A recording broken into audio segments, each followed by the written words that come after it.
자, 그러면 시작을 하겠습니다.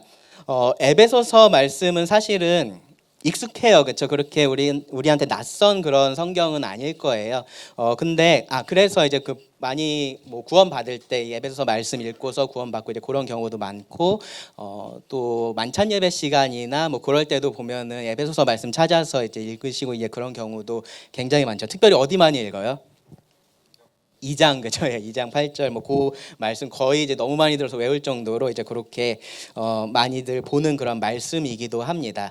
근데 아는 만큼 또 우리가 깊이 또 그렇게 생각하지 못하고 있는 부분들도 좀 있는 것 같아요. 그래서 이 시간을 통해서 같이 좀 생각을 해보려고 합니다. 에베소서 개론의 소제목을 이렇게 달았어요. 앞에 보이시죠? 한번 큰 목소리로 읽어볼까요? 사실은 조금 더 세게 하고 싶었는데 이게 글로 남기기에 합당하지 않아서 그렇게 하진 않았거든요. 부자의 반대말이 뭐죠? 거지죠, 그렇죠? 그래서 원래는 거지 같은 부자들에게 그렇게 하려고 그랬는데 예, 그렇게 하면 약간 욕처럼 들리잖아요. 그래서 예, 그렇게 하지는 않고 가난하게 살고 있는, 그러니까 가난한 것처럼 그렇게 살고 있는 부자들에게라는 소제목을 붙여봤습니다. 사실은 제가 그렇게 붙인 건 아니고요. 보면은 누가 먼저 이 제목을 붙였는지 모르겠어요. 근데 에베소서의 말씀을 핵심 메시지를 잘 요약을 해주고 있다라는 생각이 들어서 소제목을 그렇게 담아봤습니다. 존 맥아더 목사님의 그 주석에 보면은 처음에 시작을 이렇게 했더라고요. 보니까 뭐 앞에 얘기를 다 제가 읽을 건 아니고 보면은 어떤 노부부가 시신으로 발견이 된 거죠, 그렇죠? 근데 보니까 둘 다 영양실조였어요. 근데 서랍을 열어봤더니 그 안에 한 여기 뭐 4만 달러니까 4,400만 원이라고 그렇게 되어 있네요. 그렇죠? 저 정도의 돈이 있는데 굶어 죽었다라는 거죠. 영양실조로 그렇게 자기들이 충분히 영양을 섭취하지 못해서 죽었다라는 거예요. 그리고 그 아래도 비슷한 내용입니다. 실제로 이러한 일들이 있는 거예요. 없어서가 아니고 있는 것을 자기가 충분히 누리지를 못해서 그것을 사용하지를 않아서 그렇게 자기에게 해를 가져오는 그런 경우들이 있는 거예요. 그래서 에베소서가 이제 그렇다는 거예요. 에베소서는 구두세 부부와 헤티 그린이 자신들의 물질 자원을 사용했던 방식과 흡사하게 자신들의 영적인 자원을 사용할 위험이 있는 그리스도인들에게 쓴 편지다. 영적인 자원들이 충분히 많이 있는데 그것을 사용하지 못하고 영적인 영양실조에 걸려 있는 그러한 사람들을 위해서 쓴 편지다라는 겁니다. 이 신자들은 영적 영양실조에 걸릴 위험이 있다라고 얘기하셨네요, 그렇죠? 자신들이 마음껏 이용할 수 있는 영적 양식과 자원이 가득한 큰 창고가 있는데도 이것을 이용하지 못하기 때문이다라고 이야기를 합니다. 그래서 이제 그러한 사람들에게 기록된 편지가 에베소서라고 생각을 하시고 이 말씀을 한번 읽어보시면 조금은 이 내용이 더 마음에 와 닿으실 거라고 생각을 합니다. 에베소서의 저자에 대해서 좀 얘기를 할게요. 뭐 바울이 정확히 이렇게 생겼는지 우리가 알 수는 없겠죠. 근데 사파로서 그렇게 남아 있는 건데요. 보시면 에베소 1장 1절에서 그렇게 시작이 돼요. 하나님의 뜻으로 말미암아 그리스도 예수의 사도된 바울은이라고 시작이 되죠. 그래서 우리는 이 성경을 믿는 사람으로서 바울은이라고 되어 있으니까 에베소서의 저자는 누구라고 생각을 해요? 바울이라고 생각을 하죠. 바울의 원래 이름이 뭐였죠? 사울이었습니다. 어느 지파 사람이었을까요? 베냐민. 예. 그 베냐민 지파 중에 제일 유명한 사람이 사울이잖아요. 구약의 사울. 아시죠? 그렇죠. 예. 그 사울을 따라서 아마 그렇게 이름을 짓지 않았을까 싶어요. 그리고 또 하나 우리가 이 바울에 대해서 아는 것 중에 하나가 바울은 뛰어난 인재였어요. 그렇죠. 아주 뛰어난 인재였습니다. 그 당시에 인정받을 만한 그런 사람이었어요. 어디를 가도 특별히 지식적으로 그렇게 인정받을 만한 사람이었고 종교적인 열심도 많았던 사람이에요. 그래서 사내들인의 구성원에 들어가 있었고요. 그리고 우리가 잘 아는 것처럼 교회를 핍박했었던 그러한 사람이기도 합니다. 그러한 바울이 이 에베소서를 기록을 했다라는 거예요. 그런데 이 바울의 저작권에 대해서 사실은 모두가 우리처럼 이렇게 쉽게 그렇게 받아들이지는 않아요. 에베소서가 바울이 쓴 책이 아니다라고 그렇게 주장하는 경우들도 사실 굉장히 많이 있습니다. 몇 가지 이유들이 있는데 한번 들어보세요. 첫 번째로 사용된 단어가 좀 바울 같지 않다라는 말을 씁니다. 그래서 무슨 말이냐면은 이 단어들을 이제 사용된 단어들을 좀 분석을 해 본 거죠. 분석을 해 보니까 바울이 그러니까 여기서 이제 저자가 이 사용한 단어들을 보니까 우리가 바울이 썼다라고 인정하고 있는 그 말씀들에서 사용하지 않는 단어들이 좀 많이 사용이 됐다라고 그렇게 이야기를 하는 거예요. 그래서 이거는 바울이 쓴 것이 아닐 수 있다라고 이야기를 합니다.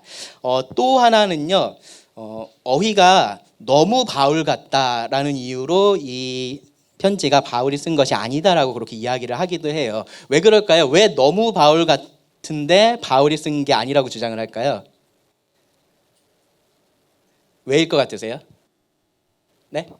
맞아요. 네, 그러니까 누군가가 바울을 흉내내서 썼다라고 생각을 하는 거죠. 그러니까 일부러 바울이 쓴 것처럼 쓰려고 바울을 흉내냈다. 이제 그런 식으로 얘기를 하는 거예요. 재밌죠. 이제 한쪽에서는 너무 바울 같지 않아서 이것이 바울이 쓴 게 아니고, 한쪽에서는 너무 바울 같아서 이건 바울이 쓴 게 아니다. 이제 그렇게 얘기를 해요. 또 문체가 바울 같지 않다라는 주장도 합니다. 특별히 뭐에 대해서 얘기를 하냐면요, 아주 긴 문장들이 등장을 해요. 여러분, 그냥 우리가 한글 성경을 보면 잘 모르겠지만 에베소서 1장 같은 경우에 앞에 1, 2절 요 인사말을 빼고서는요, 3절부터 23절이 딱 두 개의 문장으로 되어 있습니다. 굉장히 길죠, 그렇죠? 그러니까 3절부터 14절에 우리가 어제 말씀 시간에 봤었던 그 찬양하는 부분이 하나의 기도로 하나의 문장으로 되어 있고요. 그다음에 15절 이후에 기도가 하나의 문장으로 되어 있어요. 그러니까 아주 긴 문장이에요. 사실은 발견된 헬라어 문장 중에 가장 긴 그런 문장이라고도 이야기를 할 정도로 굉장히 긴 문장입니다. 근데 이제 다른 바울 서신들을 보면은 그 정도로 긴 문장들이 발견이 되느냐? 그렇지 않다라는 거죠. 예, 그래서 이것이 바울이 쓴 것이 아니다라고 이야기를 하기도 합니다. 그 세 가지만 좀 먼저 얘기를 하고 가면요, 사용된 단어가 너무 바울답지 않다라고 이야기를 한 부분, 사실은 이것은 객관성이 좀 떨어지는 주장이에요. 그러니까 다른 바울의 서신, 그러니까 모든 사람들이 이건 바울 서신이야, 골로새서 같은 거, 그런 말씀들을 봐도 거기도 사실은 거기에서만 사용된 단어가 굉장히 많습니다. 그리고 어휘가 너무 지나치게 바울 같다, 그래서 위작이다, 그것도 사실은 받아들이기 어려운 주장이에요. 그래서 제가 궁금해서 이건 순전히 그냥 재미로 제가 해봤는데, 요새 이제 그 AI가 있잖아요. 그래서 AI한테 제 설교문 2개를 주고서 이게 똑같은 사람이 쓴 건지 다른 사람이 쓴 건지 한번 확인 좀 해줘라고 얘기를 했어요. 그러면서 다른 거는 전혀 고려하지 말고 사용된 단어와 어휘 그리고 문체만 비교를 했을 때 이것이 똑같은 사람이 쓴 건지 한번 확인을 해줘. 네 의견은 어때? 이제 그렇게 한번 물어봤어요. 그랬더니 얘가 통계를 쭉 내주더라고요. 그러니까 쭉 해서 뭐 사용된 단어가 90 몇 프로가 유사하고 뭐 문체가 이렇게 하면서 이것은 동일한 사람이 쓴 것이라고 생각됩니다라고 그렇게 결론을 내준 거예요. 그래서 잘하는데 이제 그 생각이 들어서 제 설교문과 다른 사람의 설교문을 똑같이 넣었어요. 다른 사람 설교문을 똑같이 넣고 똑같이 해달라 그랬어요. 그랬더니 뭐라 그랬게요? 네, 동일한 사람이 쓴 것으로 확인이 됩니다라고 그렇게 저한테 얘기를 해주는 거예요. 단어하고 문체만 가지고 이것이 똑같은 사람, 이것이 동일한 저자냐 그렇지 않느냐를 이야기하는 것은 사실은 그렇게 좋은 방법은 아니에요. 네, 그러니까 상황에 따라서 충분히 다른 문체를 쓸 수 있는 거죠. 제가 설교 시간에 사용하는 문체하고 지금 여기서 사용하는 문체하고는 좀 다르니까 그냥 어투하고 지금 제가 여기서 사용하는 어투도 달라요. 다를 수밖에 없어요. 그러니까 이 강의 상황, 뭐 설교하는 상황, 집에서 제가 아이한테 이야기하는 상황, 그런 상황에 따라서 선택하는 어휘가 달라질 수밖에 없고 문체가 달라질 수밖에 없고, 그런 차이가 생기는 것은 당연한 얘기입니다. 그래서 그것만 가지고서는 우리가 그렇게 얘기할 수도 없고요. 그 다음에 또 하나 이제 흥미로운 게 골로새서하고 에베소서가 굉장히 좀 유사한 내용을 담고 있다라는 거죠. 비슷한 부분이 많다라는 거예요. 그러면서 그 안에서 보여지는 차이들이 있어요. 그래서 이제 이 에베소서가 이제 바울이 쓴 것이 아니다라고 주장하는 사람들 입장에서는 거의 어떤 식으로 보려고 그러냐면은 에베소서를 이제 골로새서의 약간 아류작처럼 그렇게 보려고 하는 이제 그러한 경향들이 있습니다. 비슷한 내용이 반복돼서 나오고요. 그리고 또 같은 내용에 대해서는 또 약간 다른 것처럼 그렇게 이야기하는 부분들도 나와서 그렇습니다. 근데 그러한 부분도 우리가 사실은 충분히 이해할 수 있어요. 그러니까 골로새서나 에베소서나 비슷한 상황에서 쓰여졌기 때문에 당연히, 그리고 똑같이 바울이 감옥에 있었을 때 쓴 편지이기 때문에 비슷한 상황에서 쓰여진 편지이기 때문에 비슷한 내용들이 나오고, 그리고 그 맥락 안에서 강조하려고 하는 것이 다르다 보니까 다른 내용들이 나오고 한다라고 우리가 충분히 생각할 수 있습니다. 또 하나 흥미로운 거는요, 이 에베소서를 읽어보시면 뒤에 결혼에 대한 부분이 나와요. 근데 결혼에 대해서 긍정적으로 얘기하는 것 같아요. 여러분 아실 텐데 긍정적일 것 같아요, 부정적일 것 같아요. 에베소서에서 말하는 게 긍정적이에요. 네, 긍정적으로 결혼에 대해서 이야기를 합니다. 남편은 아내를 사랑해야 되고 이제 그런 얘기들이 나와요. 근데 고린도전서에 보면은 바울이 결혼에 대해서 약간 어떤 것 같아요? 부정적인 것 같죠. 그렇죠. 차라리 혼자 있는 게 낫다 그러고 나와 같이 혼자 지내는 게 좋을 것 같다 그러고 이제 그렇게 얘기를 하잖아요. 그래서 이 결혼에 대해서도 뭔가 관점이 다른 것 같다. 바울의 관점과 다른 것 같다. 이제 그래서 이것이 바울이 쓴 것이 아니다라고 그렇게 주장을 하는 경우들도 있습니다. 뭐 그 외에도 여러 가지 경우들이 있는데요. 근데 하여튼 그러한 여러 가지 이야기들이 있어요. 근데 그럼에도 불구하고 우리가 에베소서가 바울이 썼다라고 분명하게 이야기할 수 있는 이유들이 몇 가지가 있는데, 첫 번째로는 본문에서 분명하게 이야기를 하고 있어요. 바울이라고 이야기를 하고 있고요. 그리고 3장 1절에도 보시면은 거기서도 이러므로 그리스도 예수의 일로 너희 이방인을 위하여 갇힌 자 된 나 바울이라고 이야기를 하고 있습니다. 그러니까 자신을 소개할 뿐만 아니라 지금 자신이 처해 있는 상황에 대해서도 같이 이야기를 하고 있어요. 그렇죠? 그러니까 이러한 것들은, 그러니까 위작이라면 사실 이런 것들이 빠져 있어야지 자연스럽거든요. 근데 그런 것들이 들어가 있습니다. 본문에 증거가 분명하게 있고요. 그 다음에 이제 교회에 일치된 전통이 그렇습니다. 그러니까 오래된 우리 교부들이라 그러죠. 그 교부들의 전통도 이 에베소서의 저자를 바울로서 이야기를 하고 있습니다. 위작이라는 표현을 제가 썼는데요. 그러니까 위작에 대해서도 사실은 요즘에 이제 꼭 요즘은 아니지만 하여튼 학계 안에서 보면은 여러 가지 생각들이 있는데, 위작이라는 것이 그 당시에 합법적이었다 이제 그렇게 이야기를 하는 경우들이 있어요. 그러니까 어떤 사람의 이름을 빌려서 이제 그 사람을 존중하는 입장에서 이제 그렇게 쓰는 것, 그런 위작들이 합법적이었다라고 이야기를 하는 경우들도 있어요. 그런데 이제 만약에, 그러니까 실제적으로 그렇다라고 하더라도 이 위작은, 그렇다면 만약에 그런 경우라면 위작을 우리가 읽었을 때 이것이 위작이라는 것을 바로 알 수 있어야 되겠죠. 그렇죠?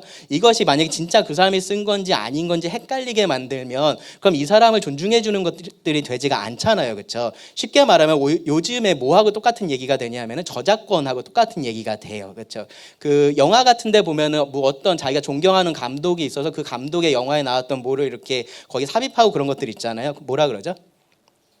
오마주, 오마주라 그러죠. 그러니까 오마주 할 때는 보면은 그거는 누구나 다 아는 거죠, 그렇죠? 이것을 저 사람이 했다는 걸 아는 상태에서 이것을 지금 존중하는 의미에서 여기다 집어넣구나라는 것을 그렇게 하는 것들이 있어요. 그러니까 위작이라는 것이 합법적인 것으로서 인정을 받으려면 그런 것들이 있어야 되는데, 에베소서 같은 경우는 그렇지 않은 거죠. 예를 만약에 바울 이후에 누군가가 그러한 목적으로 썼다라고 보기에는 너무 바울처럼 쓴 거죠. 그렇죠? 너무 바울처럼 썼고, 그렇기 때문에 속이려고 하는 의도가 다분히 들어있다라고 우리가 볼 수밖에 없습니다. 그래서 이것은 위작, 그렇게 합법적인 위작이라고 볼 수도 없습니다.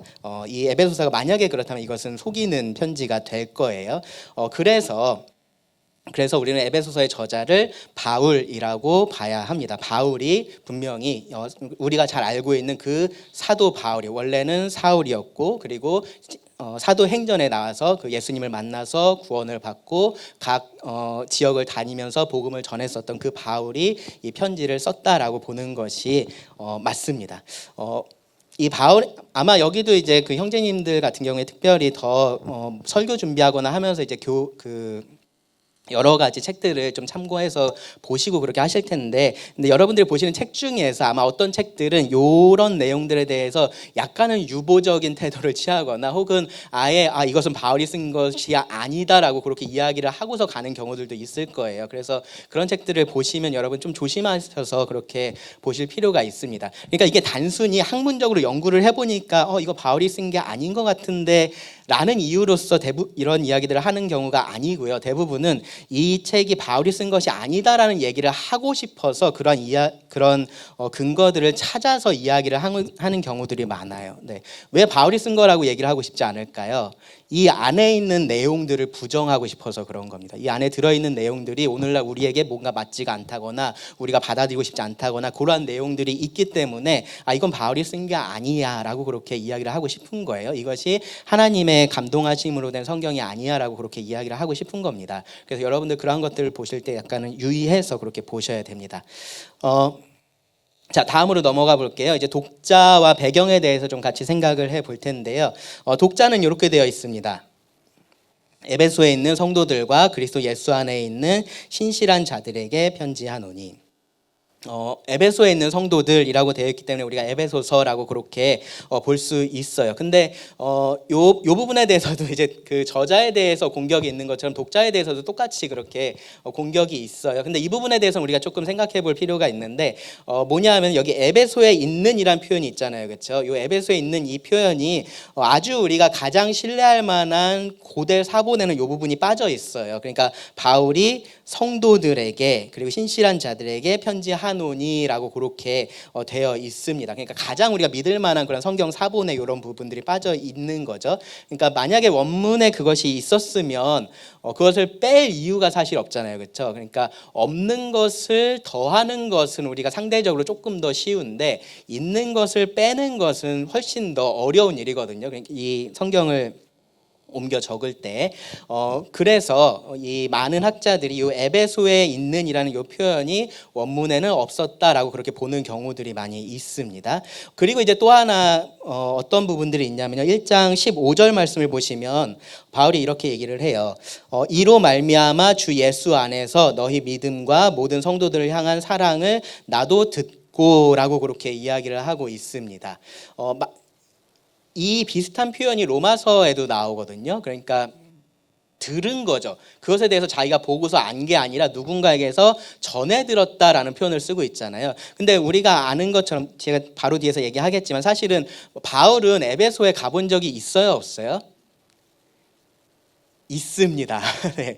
있고 그곳에서 아주 오래 있었어요. 한 3년 정도를 그곳에 있었습니다. 그러니까 들을 게 아니라 내가 안다라고 이야기를 해야 되는 게 맞는 게 아니냐라고 그렇게 보는 경우들이 있습니다. 그리고 이제 에베소서 말씀을 쭉 읽어보시면요. 다른 서신서는 보면은 분명하게 어떤 문제에 대해서 이야기하고 있다라는 것들이 보여요. 그렇죠? 네, 어떤 갈라디아서에 들어온 가짜 복음에 대해서 이 갈라디아 교회에 가짜 복음이 들어와서 그 문제에 대해서 얘기하려고 이 편지를 썼구나라는 것이 보여요. 골로새서 말씀도 읽어보시면은 그 안에 어떠한 거짓된 가르침이 들어와서 그것에 대해서 싸우려고 이 편지를 썼구나라는 것이 보입니다. 근데 에베소서 같은 경우는 읽어보시면 어떤 문제가 있다라는 것이 보이지 않아요. 네, 그래서 이 에베소서는 조금 더 일반적인 목적을 두고서 기록된 것이 아니냐 이제 그렇게 보는 경우들이 있습니다. 어떻게 그것을 봐야 될까? 이제 사람들이 고민하는데 제 생각은 이렇게 보는 것이 맞을 것 같습니다. 바울이 에베소서를 생각하면서 이 편지를 쓴 것은 맞아요. 근데 에베소의 어떤 특정한 상황을 지금 염두에 두고서 이것 때문에 내가 이 편지를 써야겠다라는 그러한 구체적인 그러한 이유가 있지는 않았던 것 같습니다. 그래서 교회에 대한 일반적인 사항을 복음에 대해서 특별히 복음과 그에 합당한 삶에 대해서 일반적인 내용들을 에베소 교회에 썼고 그리고 이 편지가 에베소를 비롯한 다른 곳에 그렇게 회람되었다라고 그렇게 보는 것이 가장 좋을 것 같습니다. 에베소서는 에베소 교회에게 썼지만 에베소 교회만 읽으라고 쓴 편지는 아니다. 그 정도로 이해를 하시면 좋을 것 같아요. 어떤 상황이었었는지 조금만 이제 얘기를 해볼게요. 보면은 바울이 아까 말씀드렸었던 것처럼 자신이 갇힌 자 되어 있다라고 그렇게 말을 하고 있습니다. 갇힌 자 된 그러니까 감옥에 있는 그런 상황이었다라는 거죠. 우리가 바울이 감옥에서 기록한 편지를 이제 옥중서신이라고 하고요. 에베소서, 빌립보서, 골로새서, 빌레몬서 그 네 개의 편지를 이제 옥중서신이라고 그렇게 분류를 하는데요. 언제 그럼 바울이 감옥에 있었느냐? 사도행전 끝에 보면은 바울이 로마로 가잖아요, 그렇죠? 로마에 가서 그곳에서 가택연금 상태에 있게 됩니다. 그러니까 가택연금이라는 것이 그러니까 우리가 여러분들이 아시는 분들은 아시겠지만 로마에 그런 지하 감옥 같은 게 있어요. 그래서 이제 여기 손에도 뭐라 그러죠? 쇠사슬 같은 걸 차고 있고 발에도 차고 있고 그래서 완전히 이렇게 정말로 우리가 생각하고 있는 그런 깜깜한 지하 감옥 같은 곳이 있는데 근데 이 편지가 기록될 당시에 바울은 이제 그런 상태는 아니었었던 거죠. 우리가 그 사도행전 끝에서 보시면 아시겠지만 바울이 로마에 가서 가이사에게 재판을 받기 위해서 그곳에서 기다리고 있었고 그러면서 집에 그렇게 감금된 상태였고 군인이 옆에 있으면서 지키고 있는 그러한 모습으로서 투옥 생활을 했었거든요. 그래서 사람들이 왔다 갔다 하기도 하고 자유롭게 그곳에서 복음도 전하고 그렇게 했던 것을 볼 수 있습니다. 그래서 그런 상황에서 기록된 것이 이 에베소서다라고 그렇게 생각을 하시면 됩니다. 에베소 제가 지도를 놨는데요. 오늘날 터키 보면 터키 서쪽쯤에 있는 거죠, 그렇죠? 에베소 지역이 이제 저 곳에 있고요. 터키라고 안 하죠, 요즘에 튀르키예라고 그러죠, 그렇죠? 튀르키예 서쪽에 있는 도시이고요. 보시면 아시겠지만 이제 항구 도시이고, 그리고 이제 동쪽으로 연결되는, 그리고 북쪽으로 연결되는 그러한 큰 길이 연결되는 그런 아주 중요한 지점이었습니다. 그래서 뭐 사실 성경에 나오는 도시들이 대부분 그런 면에서 비슷해요. 교통의 유충지에 있고, 그래서 정치적인 그리고 상업적인 종교적인 중심지의 역할을 했었던 이제 그러한 곳이 에베소였습니다. 사도행전 19장을 보시면 거기서 이제 큰 그런 반란 같은 것이 일어나는 것을 볼 수 있어요. 바울이 복음을 전할 때 거기서 사람들이 이제 아데미를 섬기는 그 사람들이 일어나서 격분을 하면서 이렇게 반란을 일으켰었던 모습을 볼 수 있는데, 이 에베소에 그 아데미 신전, 큰 신전이 있었고 그곳에서 많은 사람들이 모여서 우상 숭배를 하고 있었기 때문에 일어났었던 그러한 일입니다. 에베소 교회는 그럼 어떻게 생겼느냐?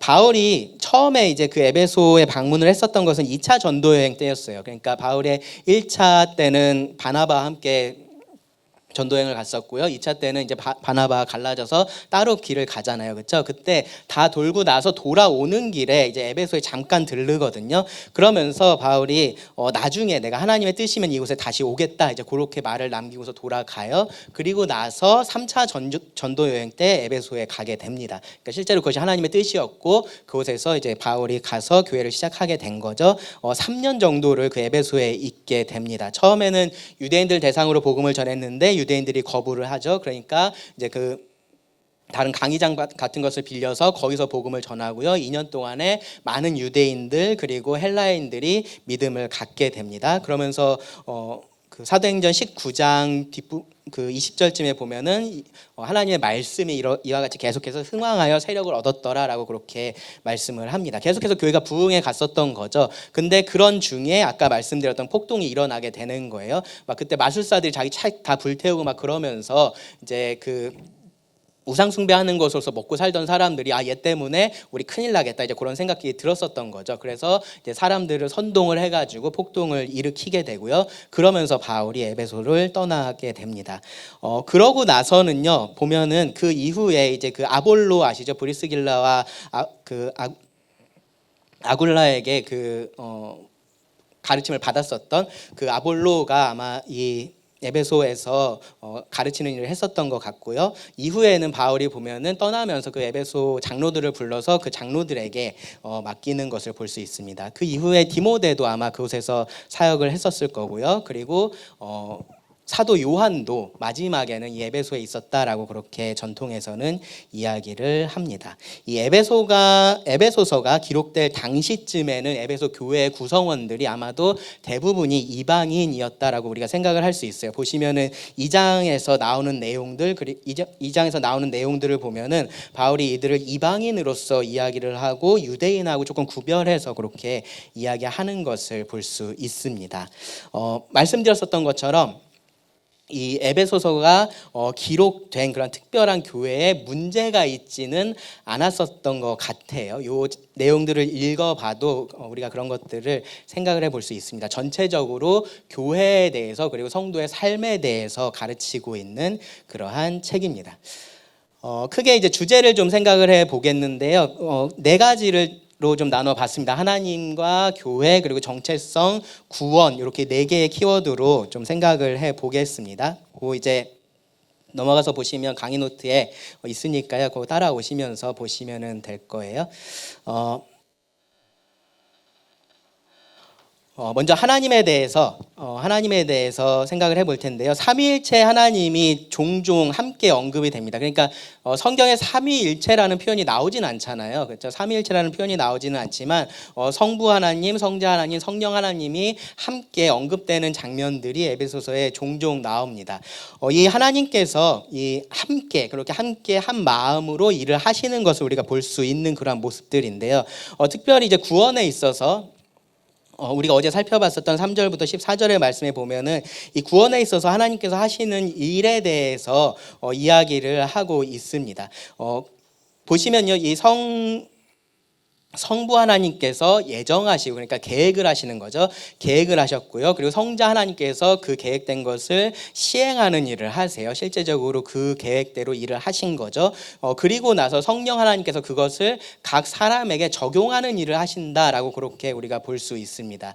그렇게 이제 나눠서 우리가 생각해 볼 수는 있는데, 사실은 그럼 구원의 역할에 있어서 하나님은 그러니까 부 하나님은 계획만 해놓고 그 뒤로는 알아서 다 뭐 성자 하나님께서 하시게 놔두고 그렇게 했느냐? 그런 건 아니에요. 그러니까 각각 그 모든 영역에 있어서 새 하나님께서 함께 일하신 것들이 맞는데, 근데 강조되는 면들이 그렇게 좀 다르게 되어 있다라는 겁니다. 교회가 2장 18절과 22절에 보면요, 교회의 하나됨에 있어서도 이 삼위의 하나님께서 함께 관여하시는 것을 볼 수 있고요. 그리고 3장 14절부터 17절에서는요, 교회의 성장에 있어서, 교회가 자라가는 데 있어서도 삼위의 하나님이 그 안에 관여되어 있는 것을 볼 수 있습니다. 그리고 5장 18절에서 20절, 교회가 예배드리는 데 있어서도 이 삼위의 하나님이 함께 언급되는 것을 볼 수 있습니다. 그 중에서 먼저 이 성부 하나님을 좀 생각을 해볼게요. 처음에 이제 3절에서 이렇게 시작을 하죠. 에베소서 1장 3절에서 찬송하리로다 하나님이라고 해요. 그렇죠? 근데 여기서 말하는 이 하나님은 바로 뒤에 이어지는 말씀처럼 곧 우리 주 예수 그리스도의 아버지이신 거죠. 그래서 성부 하나님에 대해서 지금 이야기를 하고 있는 거예요. 그래서 여러분 성경을 보시면 궁극적인 찬양의 대상, 우리가 그러니까 하나님을 찬양한다라고 말을 하는데, 이 삼위의 하나님을 놓고 봤을 때 궁극적인 찬양의 대상이 되는 것은 항상 이 성부 하나님이세요. 그래서 어제 말씀 전하시면서 그 얘기를 살짝 하셨었는데, 그래서 이 하나님에 대한 찬양의 내용이 많은 게 사실 이상한 게 아닌 거예요. 네, 이 성부 하나님이 항상 이 찬양의 궁극적인 대상이 되시기 때문에 그렇습니다. 물론 그렇다고 해서 예수님은 그럼 찬양하면 안 되고 성령님은 찬양하면 안 되냐? 전혀 그렇지 않아요. 그러니까 예수님도 자신을 위한 예배나 그런 것들을 거절하지 않으셨어요. 성령님도 마찬가지로 하나님이시기 때문에 그런 예배를 받으시기에 합당하신 분이세요. 그런데 보면은 성령 하나님도 그렇고 성자 하나님도 그렇고 그 예배를 아버지께로, 그 영광을 아버지께로 돌려보내는 일을 항상 하신다라는 거죠. 잘 아시는 빌립보서 말씀에서도 보시면 성부 하나님께서 예수님에게 하시는 일이 뭐예요? 모든 이름 위에 뛰어난 이름을 주고 모든 무릎을 그 앞에 꿇게 하신다 그러잖아요. 그렇죠? 근데 그러고 나서 제일 마지막은 어떻게 끝나요? 그렇게 해서 누구에게 영광을 돌려요? 아버지께 영광을 돌려요. 네, 그러니까 그것이 예배의 방향성이다라는 것은 알고 계시면 좋을 것 같습니다. 성부 하나님이 궁극적인 찬양의 대상으로서, 찬송의 대상으로서 항상 그렇게 언급이 됩니다. 4장 6절을 보시면요, 이 하나님이 만유의 아버지라고 말씀을 하세요. 만유의 아버지, 모든 것을 창조하신 분, 만유보다 먼저 계신 분이라고 말씀을 하십니다. 1장 4절에 보시면 창세 전에라는 표현이 나오죠. 그렇죠? 그러니까 그 모든 것들이 있기 전부터 하나님은 계셨던 거고, 그리고 모든 것에 대한 계획을 하나님이 가지고 계셨다라는 것을 우리가 알 수 있습니다. 선택에 대해서 그래서 생각을 해볼 수 있어요. 지금 이 하나님께서 하신 일 중에서 가장 강조해서 이야기하고 있는 것이 바로 이 선택이기 때문에 그렇습니다. 1장에 보시면은 4절, 9절, 11절에서 4절과 9절과 11절에서 그러한 택하심, 예정에 대한 말씀들이 나오고 있고요. 2장에서도 나와요. 2장 10절에 보시면 중간쯤에 이 일은 하나님이 전에 예비하사라는 표현을 사용을 하고 있습니다. 이미 예비된 것이라는 거죠. 이게 그러니까 딱 구원을 시켜놓고 나서 얘들 어떻게 해야 되지? 고민하다가 그럼 선한 일을 하게 해야겠다. 그런 게 아니라는 거예요. 처음부터 하나님은 구원하실 때 선한 일을 위해서 그렇게 하려고 이미 계획을 하셨다라고 이야기를 하고 있습니다. 그 선택에 그 모든 것들이 다 포함이 되어 있다라는 거예요. 그러니까 누구를 선택할지 구원할지, 그러니까 누구를 구원할지를 선택하는 것뿐만 아니라 그 사람을 어떻게 구원할지, 그것도 모든 것이 다 하나님의 계획 안에 있다라는 겁니다. 그것하고 관련된 하나님의 중요한 속성이 두 가지가 이 에베소서에서 강조돼서 나오는데, 하나가 하나님의 선하신 성품이고요. 그리고 다른 하나가 하나님의 능력이에요. 하나님의 선하심과 하나님의 능력. 그러니까 선하신 성품이라는 것은 사랑과 긍휼과 자비와 은혜와 같은 것들, 그 모든 것들을 포함하는 표현입니다. 선하신 성품에 대해서 말씀을 하고 있습니다. 이 하나님께서 사랑으로 예정을 하셨고요. 은혜의 풍성함으로 속량, 그 죄사함을 얻게 하셨고요. 긍휼과 사랑으로 구원을 하셨다라고 그렇게 말씀을 합니다.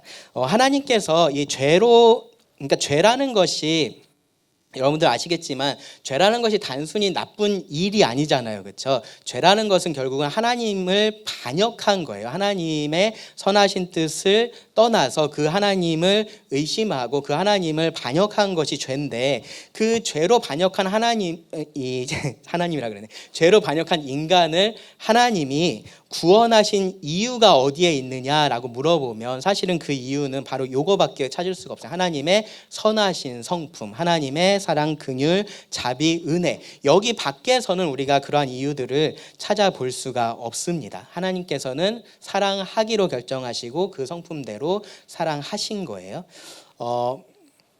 그런데 여러분, 계획이라는 걸 한번 생각을 해보세요. 계획이라는 것이 마음만 있다고 다 되는 건 아니잖아요. 그렇죠? 지금 2월 됐는데 아마 1월에 계획한 거 지금 잘하고 있냐고 물어보면 대부분 쓴웃음을 짓겠죠. 그렇죠? 마음만 있다고 될 수 있는 것들이 아닙니다. 그런데 이러한 계획들, 하나님의 계획들은 다 실행이 됐습니다. 왜 그러냐면은 하나님의 능력 때문에, 하나님의 측량하지 못할 능력 때문에 그 모든 것들이 실행이 됩니다. 1장 19절 말씀을 보시면은 거기서 이제 하나님의 그 능력에 대해서 표현을 하면서 이렇게 얘기를 해요. 그의 힘의 위력으로 역사하심을 따라 믿는 우리에게 베푸신 능력의 지극히 크심이 어떠한 것을 너희로 알게 하시기를 구하노라.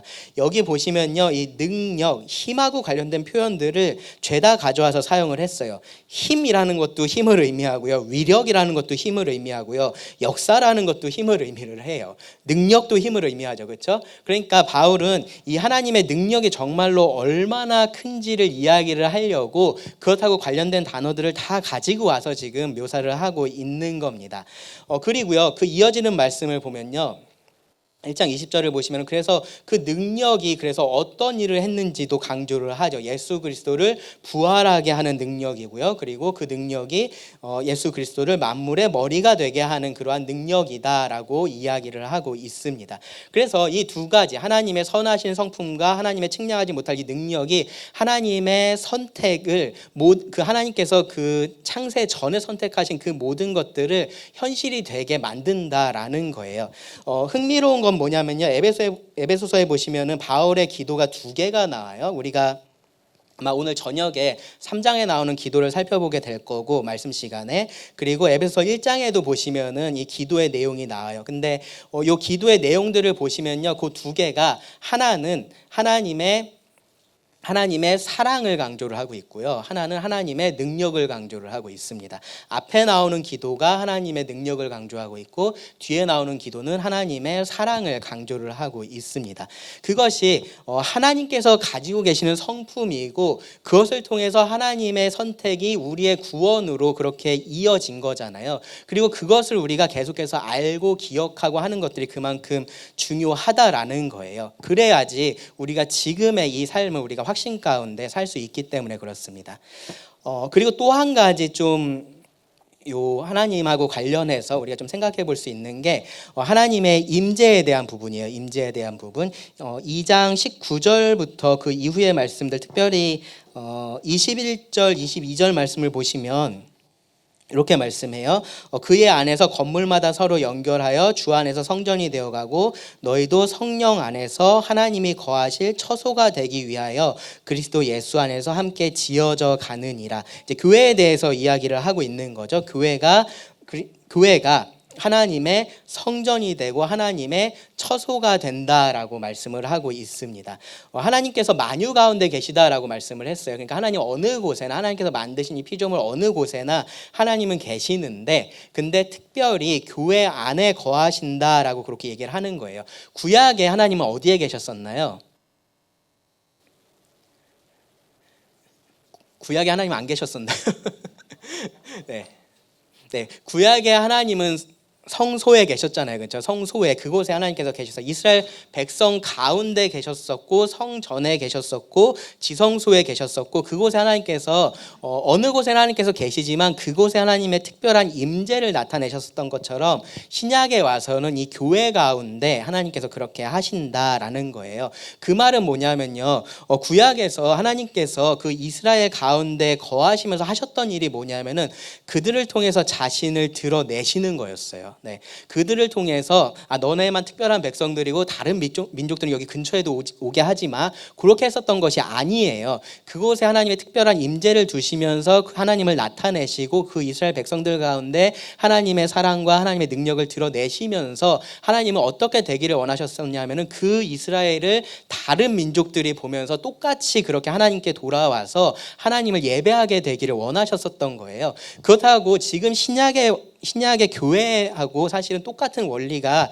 적용이 된다라는 겁니다. 하나님은 이스라엘을 통해서 자신을 그렇게 드러내기 원하셨던 것처럼, 그들에게 특별한 임재를 두면서 그렇게 하셨던 것처럼 지금은 교회에게 자신의 특별한 임재를 두시고 그렇게 행하고 계시다라는 거죠. 하나님의 사랑과 하나님의 능력으로 우리를 구원하시고 교회가 되게 하신 목적이, 이 땅에서의 목적이 거기에 있다라는 거예요. 그러면 교회는 어떻게 해야 되냐 하면은 모든 면에서 그 하나님의 어떠하심을 드러내야 되는 거죠. 그렇죠? 그 하나님의 사랑과 하나님의 능력을 교회가 그렇게 드러낼 때에 우리가 교회로서의 올바른 목적을 이루는 것이다, 이 땅에서의 목적을 이루는 것이다, 그렇게 이야기를 할 수 있습니다. 이 부분은 뒤에서 아마 조금 더 제가 설명을 하게 될 거예요. 자, 그 다음에 이제 성자 하나님에 대해서 좀 생각을 해보겠습니다. 하나님께서 계획하신 것들을 제가 처음에 그 아들이 시행을 했다라고 말씀을 드렸어요. 근데 보시면요, 그 성자 예수님에 대해서 우리가 좀 주의 깊게 봐야 될 표현 중에 하나가 여기 있는 그리스도 안이라는 표현이에요. 1장에, 특별히 1장에 보시면은 이 그리스도 안이라는 표현이 정말로 많이 나옵니다. 제가 거기 강의 노트에 써놨을 텐데 이게 어디야 싶을 정도로 아주 많이 나오죠. 그렇죠? 그리스도 안이라는 표현이 계속해서 반복해서 나옵니다. 뒤에 가서도요. 1장에서만 끝나는 게 아니고요. 2장, 3장, 4장, 5장 계속해서 그리스도 안이라는 표현이 나와요. 이게 굉장히 중요한 표현이어서 그래요. 우리가 그리스도 밖에 있었는데 이제는 그리스도 안에 들어왔다라는 것이 우리가 이 구원에 있어서 구원을 생각할 때 일어나는 변화 중에 가장 중요하게 생각해야 할 그러한 변화이기 때문에 그렇습니다. 그리스도 안에 들어왔다는 것은 사실은 다르게 말하면요, 그리스도와 연합했다라는 표현이기도 해요. 그리스도가 우리 안에 계시고 우리가 그리스도 안에 있는 것, 그런 연합에 대한 표현이기도 합니다. 그리스도 안에서 우리가 모든 복들을 누려요. 은혜와 속량과 제사함, 그리고 하나님께 나아갈 수 있는 것, 그리고 섬김을 위한 어떤 선물, 은사라 그러죠. 은사에 대한 것, 성장하기 위해서 필요한 그런 모든 공급을 받는 것, 모든 것들이 다 그리스도 안에서 우리가 누릴 수 있는 것들이에요. 그런데 요 표현들을 쭉 보시다가 제일 끝에 보시면 제가 여기 없구나. 제가 강의 노트에 3장 17절을 한번 참고해 보라고 거기다 써놨는데 한번 3장 17절을 보세요. 그리스도 안에 우리가 이미 다 들어왔다라는 것을 계속해서 강조를 하고 있고, 그렇기 때문에 우리가 어떠한 복들을 누리는지를 이야기를 하고 있는데 3장 17절을 보시면은 이 기도에 좀 흥미로운 부분이 나와요. 네, 저녁 말씀 시간에 할 얘기를 제가 지금 하는 게 아니기를 바라는 마음이 좀 있습니다. 보시면요, 믿음으로 말미암아 그리스도께서 너희 마음에 계시게 하시옵고라고 그렇게 이야기를 합니다. 이미 우리는 그리스도와 연합을 했고요, 그렇죠? 그래서 우리가 그리스도 안에 있다라고 얘기를 했고, 그리스도도 우리 안에 계시다라고 이야기를 하고 있어요. 근데 왜 여기 기도에서는 그리스도께서 너희 마음에 계시게 하시옵고라고 그렇게 기도를 할까요? 안 계셔서? 아니면 들어오긴 들어오는데 가끔 나가셔서 방금 얘기했던 그러한 비슷한 일들이 사실은 성도들 안에서 일어나기 때문에 그런 거예요. 그러니까 분명히 우리가 그리스도 안에 있을 때 이 모든 것들을 누리고 있는데 우리가 그러니까 그리스도께서 내 안에 제대로 계시지 않는 경우들이 있는 거죠. 제가 이 부분을 말씀 설교하면서 그런 비유로 말씀을 드렸었는데 마치 내 안에 집이 있는데 그리스도께서 계시기는 하는데 새 들어와서 계신 것처럼 계실 수 있다라는 거죠. 새 들어서 와 있으면은 새 든 사람은 그 입주자는 그 안에 있는 것들 마음대로 바꾸거나 자기가 원하는 대로 하거나 그렇게 할 수가 없죠. 그렇죠. 그렇게 하면 안 돼요. 그렇죠. 나갈 때 그럼 다 돌려놓고 막 그 돈 물어내고 막 그렇게 해야 되거든요. 그렇게 할 수가 없어요. 근데 마치 그리스도께서 내 안에 계시기는 하는데 마치 새 들어와 있는 것처럼 그렇게 있을 수도 있다라는 거예요. 근데 여기 말씀은 그렇게 하지 말라라는 거죠. 이 집의 주인이 누가 돼야 된다라는 거예요. 그리스도가 되셔야 된다라는 겁니다. 그리스도가 주인이셔서 이 안에서 내 안에서 그리스도께서 원하시는 대로 마음대로 그렇게 하실 수 있어야 된다라고 이야기를 하는 겁니다. 그것을 위해서 지금 기도를 하고 있는 겁니다. 그래야지 사실은 그리스도 안에 있는 모든 복들을 내가 누릴 수도 있는 겁니다. 그리고 또 하나 이 예수님에 대해서 성자 예수님에 대해서 생각할 때 조금 특별한 것은요. 예수님께서 굉장히 높임받는 분으로서 이 에베소서에서 자주 언급이 된다라는 거예요. 그러니까 구원에 있어서 우리가 예수님의 그러한 뭐랄까요 상태에 대해서 생각을 해보면은 태초 전에 예수님은 높으셨을까요? 낮으셨을까요? 높았죠. 얼마나 높았어요? 아주 그렇죠. 네, 아주 높았습니다. 그렇죠? 아주 높은 상태로 계셨어요. 그렇죠? 그리고 세상을 창조하셨을 때도 동일한 상태였죠. 그렇죠? 그리고 구약에 와서는요. 똑같았나요? 네. 똑같긴 한데 근데 구약에 와서 뭐가 달라졌냐면요. 인류가 시작되면서 예수님께서 가끔씩 내려오셨어요. 가끔씩. 네. 그게 구약 성경에 보시면 여호와의 사자라는 표현이 나오죠. 그렇죠? 여호와의 사자라고 되어 있는 말씀들 여러분 나중에 혹시 시간 되실 때 네, 이렇게 얘기하면 아무도 안 하겠지만 하여튼 네, 혹시 나중에 시간이 되실 때 여호와의 사자라는 표현들을 한번 쭉 이렇게 나열을 해보시고 그 문맥들을 한번 가만히 한번 읽어보시면은 여호와의 사자라는 표현이 그냥 천사를 얘기하는 게 아니구나라는 것을 알 수 있어요. 네, 이 여호와의 사자를 말할 때 여호와가 말한 것하고 똑같이 그렇게 성경에서 표현을 합니다. 그러니까 여호와의 사자이면서 여호와인 거예요. 여호와의 사자가. 그래서 그럼 우리가 누구를 생각할 수밖에 없어요? 예수님. 그러니까 성육신 하시기 전에 예수님께서 이 땅 가운데 그렇게 몸을 입고 잠깐 오셨던 적이 있었다라고 그렇게 볼 수 있는 거예요. 그렇게 구약에서는 이제 그렇게 예수님께서 존재를 하셨습니다. 하지만 근본적으로 항상 그 높은 곳에 항상 계셨던 것이 맞아요. 그렇죠? 근데 그러다가 신약에 와서는 어떻게 되신 거예요? 내려오셨죠. 네, 성육신이라는 것이 뭐 우리가 가끔 영화나 뭐 만화나 그런 거 보면은 인간이 되는 게 되게 막 좋아 보이잖아요. 그렇죠? 엘프들도 인간 되고 싶어하고 천사도 인간 되고 싶어하고 구미호도 인간 되고 싶어하고 뭐 다 인간 되고 싶어해요. 근데 그게 마치 좋은 것처럼 보이는데 하나님 입장에서 보면은 하나님이 인간이 됐다라는 것은 사실은 이 높은 곳에서 정말로 낮은 곳으로 내려오신 거죠. 그렇죠? 내려오셔서 인간이 된 거 내려오셨어요. 그리고 나서 인간으로 사셨죠. 그렇죠? 사셨습니다. 그러다가 어떻게 되셨어요? 죽으셨어요. 더 내려가신 거죠. 맞아요? 네, 더 내려가신 겁니다. 죽어서 더 내려가셨어요. 그리고 무덤에 계셨습니다. 네, 여기까지 죽기까지 낮아지셨어요. 그리고 나서 어떤 일이 일어났어요? 부활하셨죠. 다시 올라오신 거죠. 그리고 승천하셨죠. 다시 올라가신 겁니다. 그것이 예수님의 우리가 상태에 대해서 이야기를 할 수 있는 건데, 근데 성경을 보면요, 우리가 뭐 만찬 예배 시간이나 우리가 성경 찾을 때 보면 항상 어디를 많이 봐요? 예수님의 이 높으신 여기 아니라 어디 많이 봐요? 여기 많이 보죠. 그렇죠? 낮아지신 십자가의 죽으심, 낮아지심, 여기를 많이 봐요. 근데 그것이 중요하지 않다라고 얘기하는 것이 아니라 성경에서 그러한 부분들에 대해서 강조하고 있는 말씀들이 많이 있는데 에베소서 말씀을 읽어보시면은 그 낮아지심보다 예수님의 높아지심, 이 높으심, 높임 받으심에 대해서 많이 강조를 하고 있다라는 거예요. 물론 창세 전에 대해서 얘기하고 있으니까 이미 높으신 부분에 대해서도 분명히 이야기를 하고 있는데, 그 원래 높으신 상태 말고 예수님께서 낮아지셨기 때문에 높아질 수 있는 거잖아요. 그렇죠? 그 부분에 대해서 에베소서는 많이 이야기를 하고 있다라는 거예요. 특별히 1장 21절과 22절 부분에서 이제 그 부분을 강조를 해서 이야기를 하고 있습니다.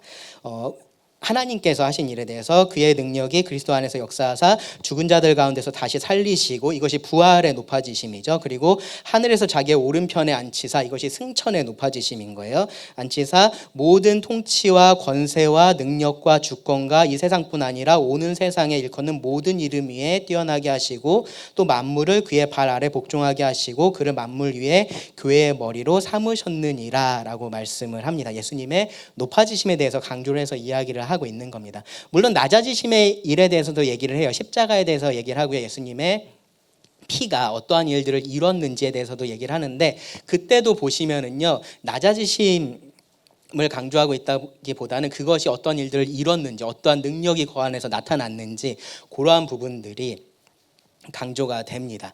아마 이러한 것들을 아는 것이 요 에베소나 주변 도시에 있어서 굉장히 중요했기 때문에 그럴 거예요. 아까 말씀드렸었던 것처럼 에베소가 그러한 우상 숭배의 중심지였다고 얘기를 했잖아요. 그러니까 우상을 섬기는 사람들은 우상 하나만 섬기지 않거든요. 거기에는 많은 우상들이 있고, 그 중에서 우리 우상이 제일 난 것 같은데, 이제 그러한 생각들을 해요. 그런데 이 예수님에 대해서 얘기할 때 예수님도 너네들 많은 우상들이 있는데 그 중에서 이 예수라는 우상 신도 있는 거야, 그러한 이야기처럼 들리지 않게 하는 거죠. 예수님은 분명히 그 모든 것들 위에 높으신 분이시다라는 것을 강조를 하는 겁니다. 그래서 예수님에게 합당한 이름이 주인 거고요. 그리고 그 예수님께서 하신 일들 우리를 속량하시고 죄를 사하시고 교회를 하나 되게 하시고 또 영광스럽게 교회를 만들어 가시고 거룩하게 하시고 깨끗하게 하시고 하는 일들을 하신다라는 것도 우리가 볼 수 있습니다.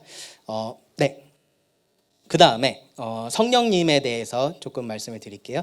성령님하고 관련해서는요, 구원하고 관련해서는 성령님의 인치심에 대한 부분이 강조가 돼서 말씀을 하고 있습니다. 1장 13절 14절에 나오죠. 그 안에 너희도 진리의 말씀 곧 너희의 구원의 복음을 듣고 그 안에서 또한 믿어 약속의 성령으로 인치심을 받았다라고 말을 합니다. 그러니까 확실하게 보증을 해준다라는 말씀을 하는 거예요.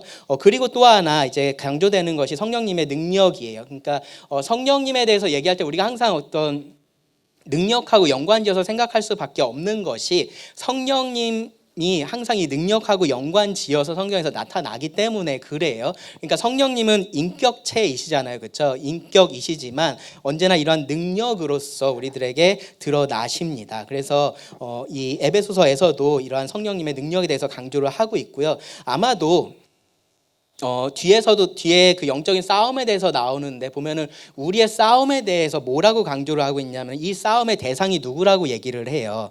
어둠의 권세, 세상의 주관자, 영적인 존재라고 그렇게 이야기를 하잖아요. 그렇죠? 그러니까 이 성령님의 그 악한 영을 대적해서 싸우는 데 있어서 우리들에게 힘을 주시는, 영적인 힘을 주시는 분이 바로 성령님이시다라는 것을 반복해서 이 에베소서는 강조를 합니다. 성령님은 한 성령으로서 말씀을 하고 있고요. 그리고 한 성령이라는 말의 의미는 성령님이 인격체이시다라는 것이고요. 그리고 그 성령님의 성령 충만과 영적인 은사에 대해서는 제가 뒤에서 따로 좀 한번 다루겠습니다. 그렇게 해서 이 에베소서에 나오는 하나님에 대해서 여러분 이러한 부분들을 좀 알고서 에베소서를 읽어보시면 하나님께서 이런 일들을 이렇게 하셨구나라는 것들이 조금 더 보이실 겁니다. 네, 그 다음에 교회에 대해서 좀 말씀을 드릴게요.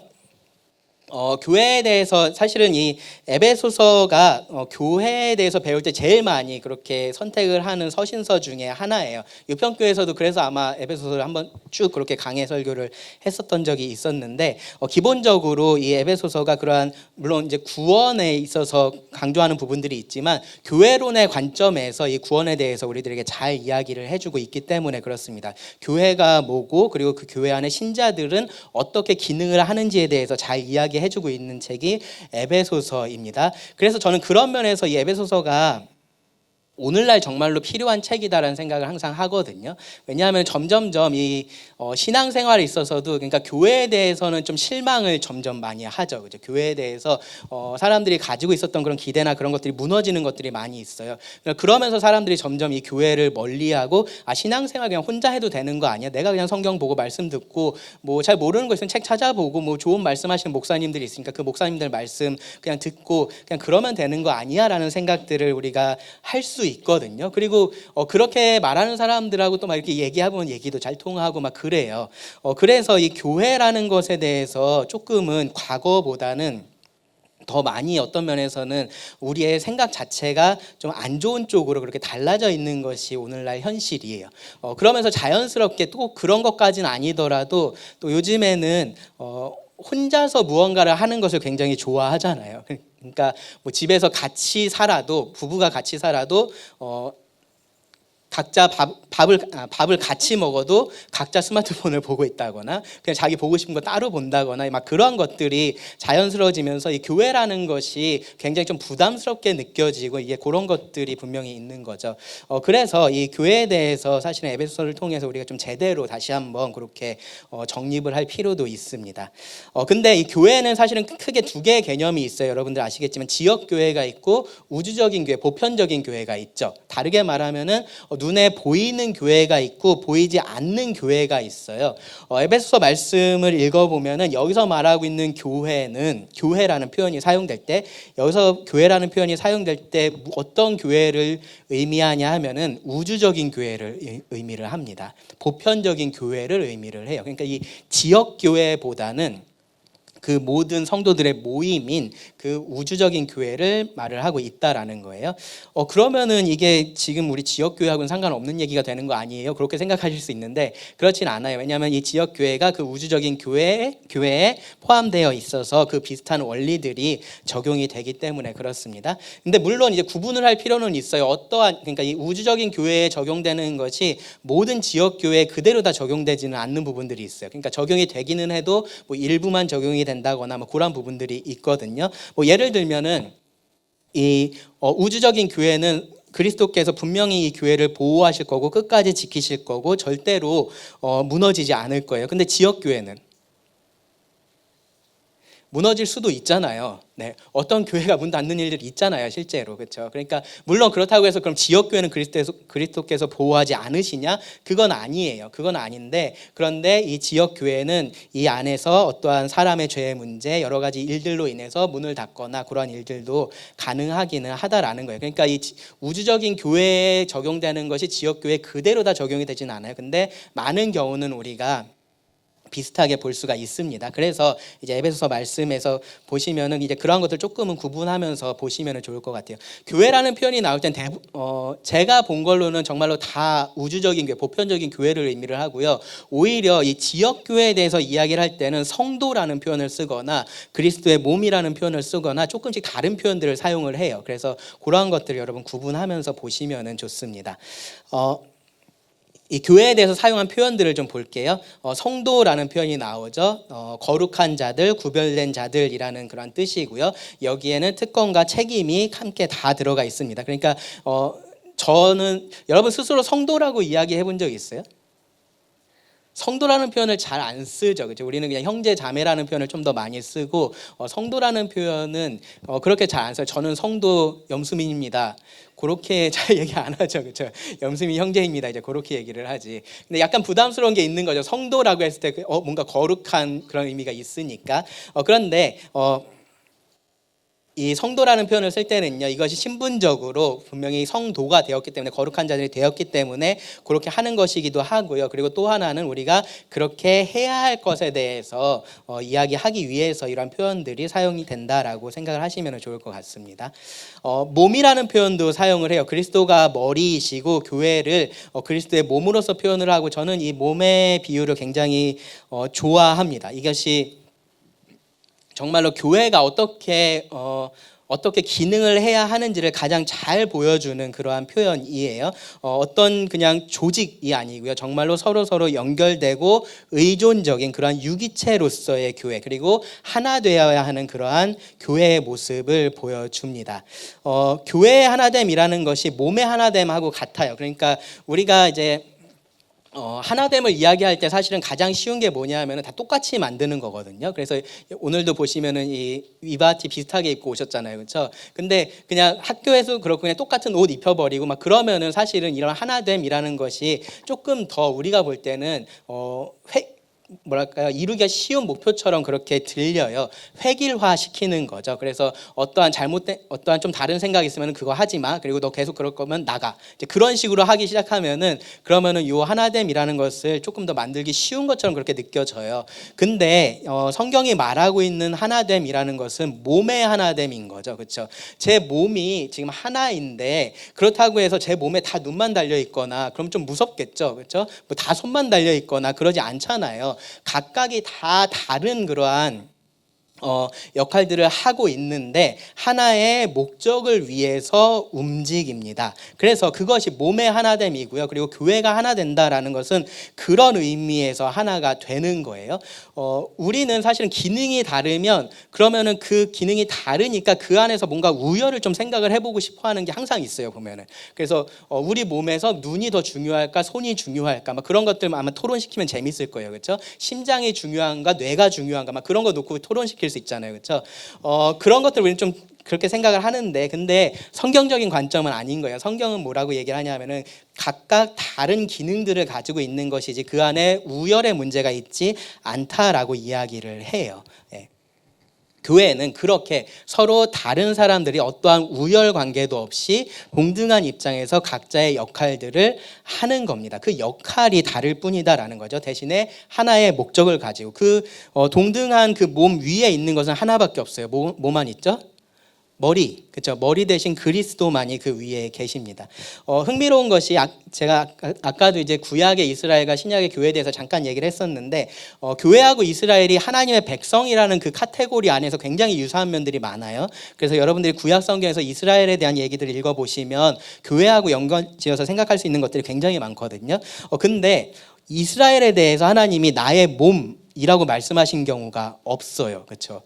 이스라엘에 대해서 하나님께서 내 몸이다라고 그렇게 말씀하신 적이 없습니다. 근데 교회에 대해서는 그렇게 얘기를 하신다라는 거예요. 근데 저는 그것이 예수님의 성육신하고 연결이 되어 있다라고 생각을 해요. 예수님께서 요한복음 1장에 보시면 말씀이 육신이 됐다라고 이야기를 하잖아요. 그렇죠? 말씀이 육신이 돼서 하신 일이 뭐예요? 결과적으로 말씀이 육신이 돼서 하신 일에 대해서 우리를 구원하고 그런 거 말고 말씀이 육신이 돼서 하신 일 중에서 가장 중요한 것이 뭐냐면요, 하나님의 영광을 나타낸 거예요. 말씀이 육신이 돼서 그래서 이 땅에 하나님의 그러한 모습을 이 땅 가운데서 보여준 것, 그것이 이 말씀이 육신이 되어서 성육신의 아주 중요한 그러한 역할 중에 하나였거든요. 아버지를 보여주시는 거죠. 근데 지금은 예수님이 아까 말씀드렸던 것처럼 이렇게 성육신에서 내려오셨다가 올라가셨잖아요. 그렇죠? 그러면 성육신 하신 예수님의 몸이 없어요, 이 땅에. 근데 뭐를 남겨두신 거예요?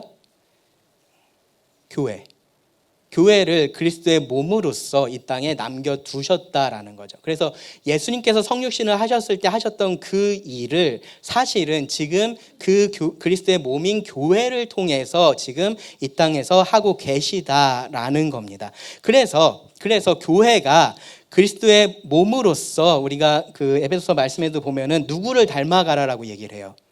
그리스도를 닮아야 한다고 얘기하죠. 그렇죠? 그리스도의 장성한 분량에까지 이르라라고 말을 하잖아요. 근데 여러분 그 말씀을 가만히 보시면 이 말씀 우리가 성도 개개인에게도 얘기를 할 수 있겠지만 이 말씀 자체가 첫 번째로 의미하고 있는 건 뭐냐면은 교회에 대한 얘기예요. 교회로서 우리가 그리스도를 닮는 것에 대해서 이야기를 하고 있어요. 성도들 각자가 자기에게 맡겨진 일들에 충성하면서 그리스도의 성품을 닮아가면서 이 교회로서 하나의 몸을 이루어서 교회의 일을 하는 것에 대해서 이 그리스도를 닮은 모습을 나타내는 것을 이야기를 하고 있어요. 그래서 교회가 예수님께서 과거에 성육신하셔서 하셨던 그 아버지를 보여주는 일을 지금은 예수님의 몸으로서 이 땅에서 하고 있다라고 그렇게 볼 수 있다라는 겁니다. 그리스도의 몸이라고 우리가 얘기를 할 때, 우리가 교회가 그리스도의 몸이라고 얘기할 때 우리가 그러한 부분들을 분명히 같이 생각을 해봐야 돼요. 그 다음에 건물입니다. 건물, 성전이라고도 말씀을 할 수 있는데 아까 말씀드렸었던 것처럼 교회가 하나님께서 거하시는 처소가 됩니다. 근데 이 말씀이 기록될 때 예루살렘의 성전이 있었을까요? 없었을까요? 아까 제가 얘기했나요? 이 에베소서가 한 AD 60년쯤에 기록이 됐고 성전이 무너진 게 AD 70년이에요. 그러니까 이 당시만 해도 예루살렘의 성전이 있는 상태였어요. 그렇죠? 있는 상태였는데 지금 이렇게 이야기를 하고 있는 겁니다. 지금 너희들 눈에 보이는 저 성전이 아니고 교회, 너희가 지금 하나님의 성전이고 지금 저기에 하나님께서 계시는 게 아니라 이 교회 가운데 계신다라고 그렇게 이야기를 하고 있는 거예요. 그리고 그 교회는 그리스도가 모퉁이 돌이 되십니다. 기준이 되시고요. 사도와 선지자들이 그 위에 터를 놓았고요. 그리고 그 교회가 계속해서 지어져 간다라고 얘기를 해요. 아까 읽었던 2장 22절 말씀에 보면은 제일 끝에 그리스도 예수 안에서 함께 지어져 간다라고 얘기를 하죠. 지어져 가고 있었고 에베소서가 기록될 당시에 지어져 가고 있었고 그럼 지금은 다 지어졌을까요? 아니면 아직도 지어지고 있을까요? 잘 모르시겠나요? 아직도 지어지고 있습니다. 그렇죠? 아직도 지어지고 있어요. 왜? 어떻게 알 수 있어요? 계속 구원받는 사람들이 있잖아요. 네, 계속 구원받아서 이 교회의 벽돌이 계속 더해지고 있잖아요. 그러니까 그 벽돌들이 계속해서 쌓아져 가면서 교회가 계속해서 지어져 가고 있는 거예요. 그러니까 언제 그럼 교회는 완성이 되겠어요?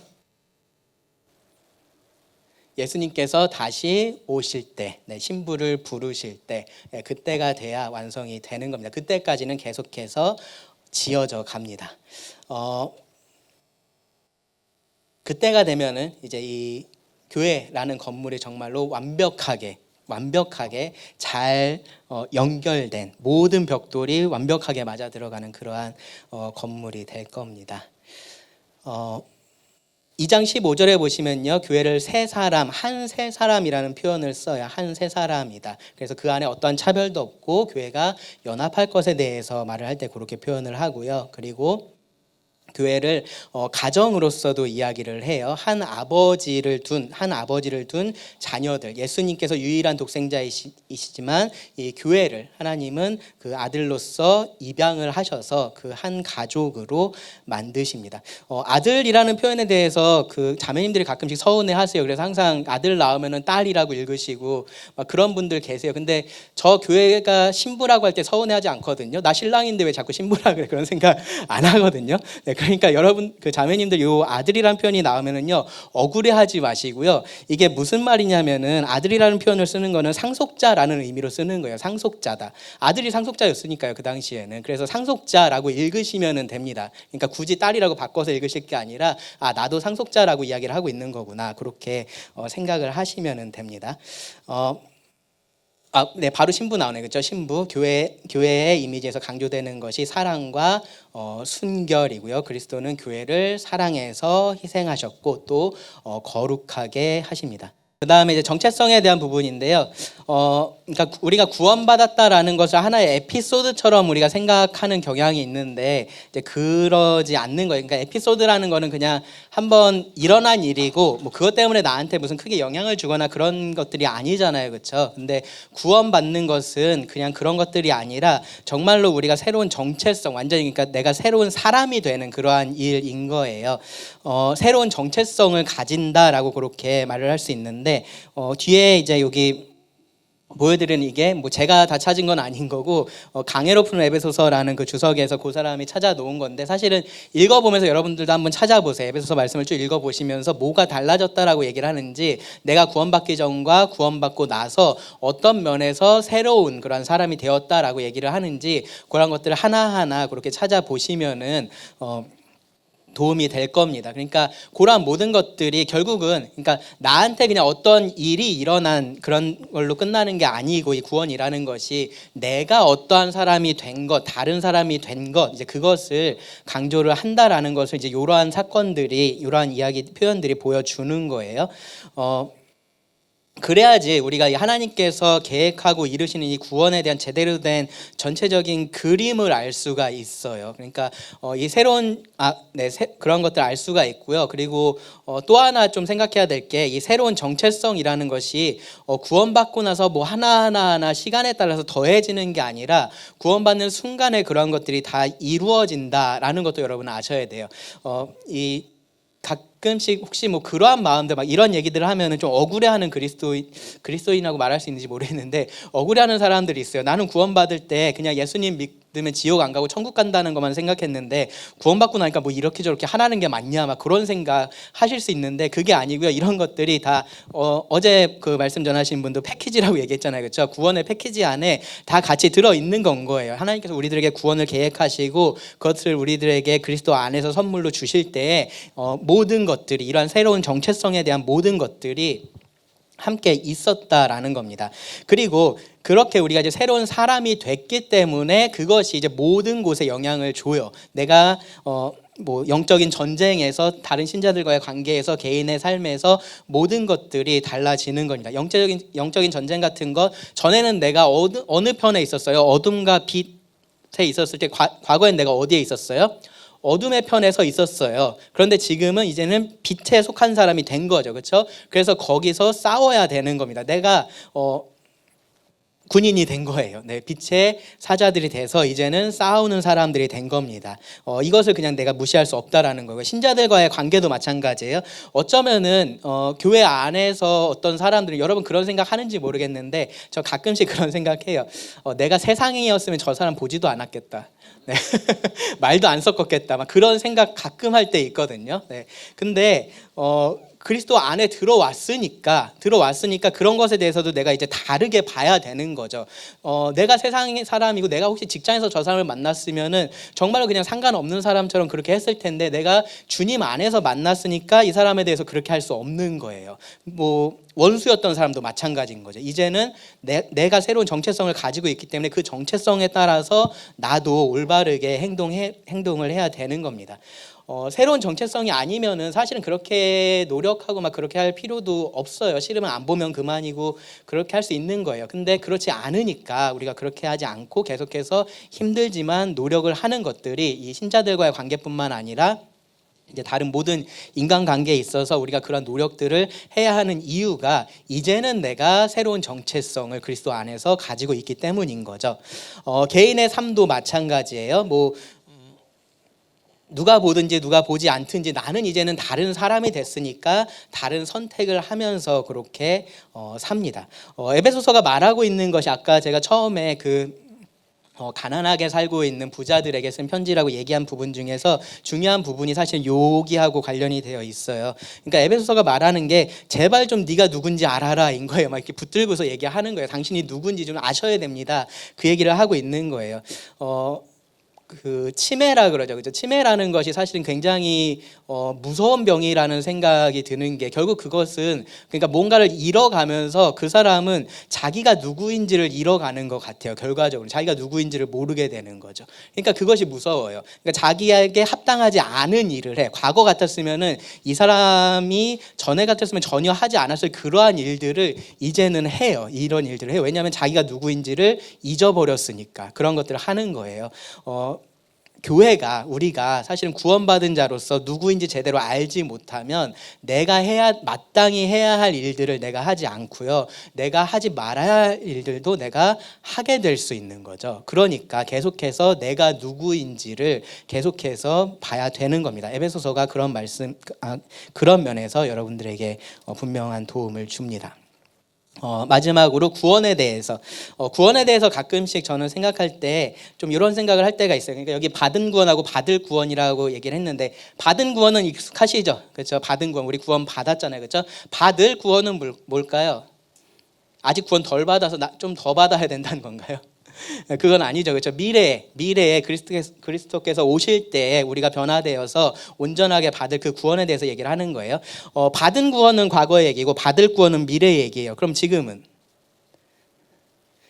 받고 있는 구원, 그렇죠? 근데 지금은 이 받고 있는 구원이라고 표현을 썼는데, 받은 구원 생각하면 좋아요. 맞아요? 좋아요. 예수님께서 나를 구원해 주셨구나 생각하면 되게 좋아요. 받을 구원 생각해도 좋아요. 그렇죠? 아, 하늘나라 가서 예수님과 함께 내가 죄 없이 살겠구나. 근데 받고 있는 구원 생각하면 힘들어. 이상하지 않아요? 받고 있는 구원은 이상하게 힘든 것 같아요. 그러니까 우리가 이제 다르게 표현하면 받은 구원이 칭의인 거고, 받을 구원이 영화인 거고, 받고 있는 구원이 성화인 거죠. 그렇죠? 성화. 근데 우리가 성화가 분명히 힘들어요. 네, 성화의 과정에서 우리가 힘들다라는 생각을 많이 해요. 근데 그것이 어쩌면은 우리가 저 받은 구원과 받을 구원을 지금 내가 받고 있는 구원하고 너무 떨어뜨려 놓고 생각해서 그런 것이 아닌가라는 생각을 좀 하셔야 됩니다. 과거와 미래는 확실한데 지금의 이 구원이 뭔가 좀 불확실하고 뭔가 힘든 것처럼 그렇게 느껴지신다면 사실은 잘못 보고 있는 거죠. 구원을. 그렇죠? 우리가 구원을 전체의 하나의 그림으로 봐야 되고 그 모든 것에 하나님께서 우리들에게 사랑을 베푸시고 힘을 주시면서 그것들을 감당하게 하신다라는 생각을 함께 해야 되는 거예요. 그래서 받은 구원에 감사하고 받을 구원을 소망하고 그러면서 지금을 어떻게든 견뎌보자 그런 생각보다는 저 모든 것들이 지금 나에게 계속해서 힘을 주고 있고 이미 하나님께서 이 충분한 힘을 주셨고 그것을 내가 지금 사용하는 것이 중요하구나라는 생각으로 조금은 우리의 생각을 바꿀 필요가 있다라는 생각을 합니다. 자, 구조로 이제 좀 넘어가서 볼게요. 전체 말씀을 좀 짧게 살펴보겠습니다. 네, 목표는 항상 짧겠는데 모르겠습니다. 자, 제가 앞에서 많이 보여드릴 거는 여기서 이제 좀 잘리는구나. 네, 앞에서 많이 보여드릴 거는 없고요. 이제 갖고 계시는 강의 노트 좀 그렇게 보시면서 그리고 앞에서 제가 보여드리면 그거 함께 보시면서 좀 중요한 부분만 좀 몇 구절을 좀 나눌게요. 전체적으로는 보시면은 에베소서는 구분하기가 상당히 좀 쉬운 책 중에 하나예요. 그러니까 전체적으로 봤을 때 딱 가운데 그러니까 총 6장이 있는데 그 중에서 가운데 딱 나눠서 1에서 3장, 4에서 6장 이제 그렇게 3장씩 구조상 나누어져 있다, 내용상 나눠져 있다 이제 그렇게 생각을 하시면 되고요.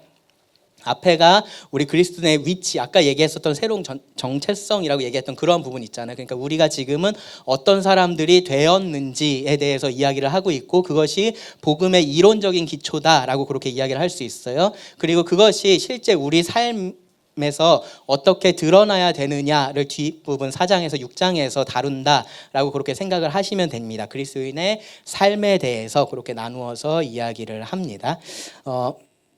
몇 군데만 좀 살펴볼 만한 중요한 말씀들을 좀 볼게요. 먼저 1, 2절은 이제 인사로 시작을 하고요. 저자가 누구이고 받는 사람들이 누구인지 그리고 은혜와 평강을 구하는 그런 기도가 나오고요. 그 다음에 우리가 어제 말씀 시간에 봤었던 찬양에 대한 부분이 나옵니다. 하나님께서 그리스도 안에서 주신 신령한 복에 대해서 그런 내용, 그런 복을 주신 하나님에 대해서 찬양하는 내용이 나와요. 하나님께서 하신 일, 예수님께서 하신 일, 성령님께서 하신 일이 언급이 되고요.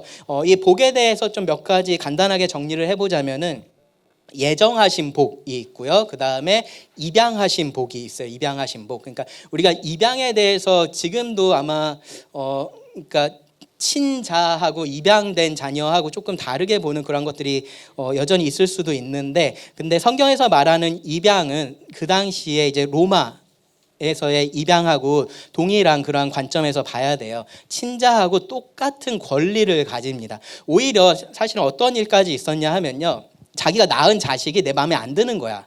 그러니까 그러니까 자연적으로 태어나는 자녀는 자기의 기대를 충족하지 못할 수 있잖아요. 그러니까 지적인 수준이나 외모나 막 그런 것들이 충분치 않을 수 있잖아요. 그래서 밖에 나가서 입양할 만한 사람을 찾아보는 거죠. 찾아서 자기 마음에 드는 사람을 골라요. 골라가지고 입양을 해서 자기 상속자로 삼아요. 그러한 일들이 사실 로마에서 있었거든요. 그러니까 입양이라는 것이 오히려 사실은 그런 관점에서 보면은 더 그렇게 어떻게 보면은 그 자신에게 맞는 상속자를 세우는 그러한 도구로서도 사용이 됐었던 그러한 것들이에요. 그러니까 입양을 우리가 절대로 뭔가 조금 덜한 것, 낮은 것 그렇게 생각할 이유가 하나도 없습니다. 이것은 선택, 그러니까 이 입양이라는 것은 하나님께서 우리를 선택하셨고 우리들에게 은혜를 베풀어 주셨다라는 것을 의미를 하는 거예요.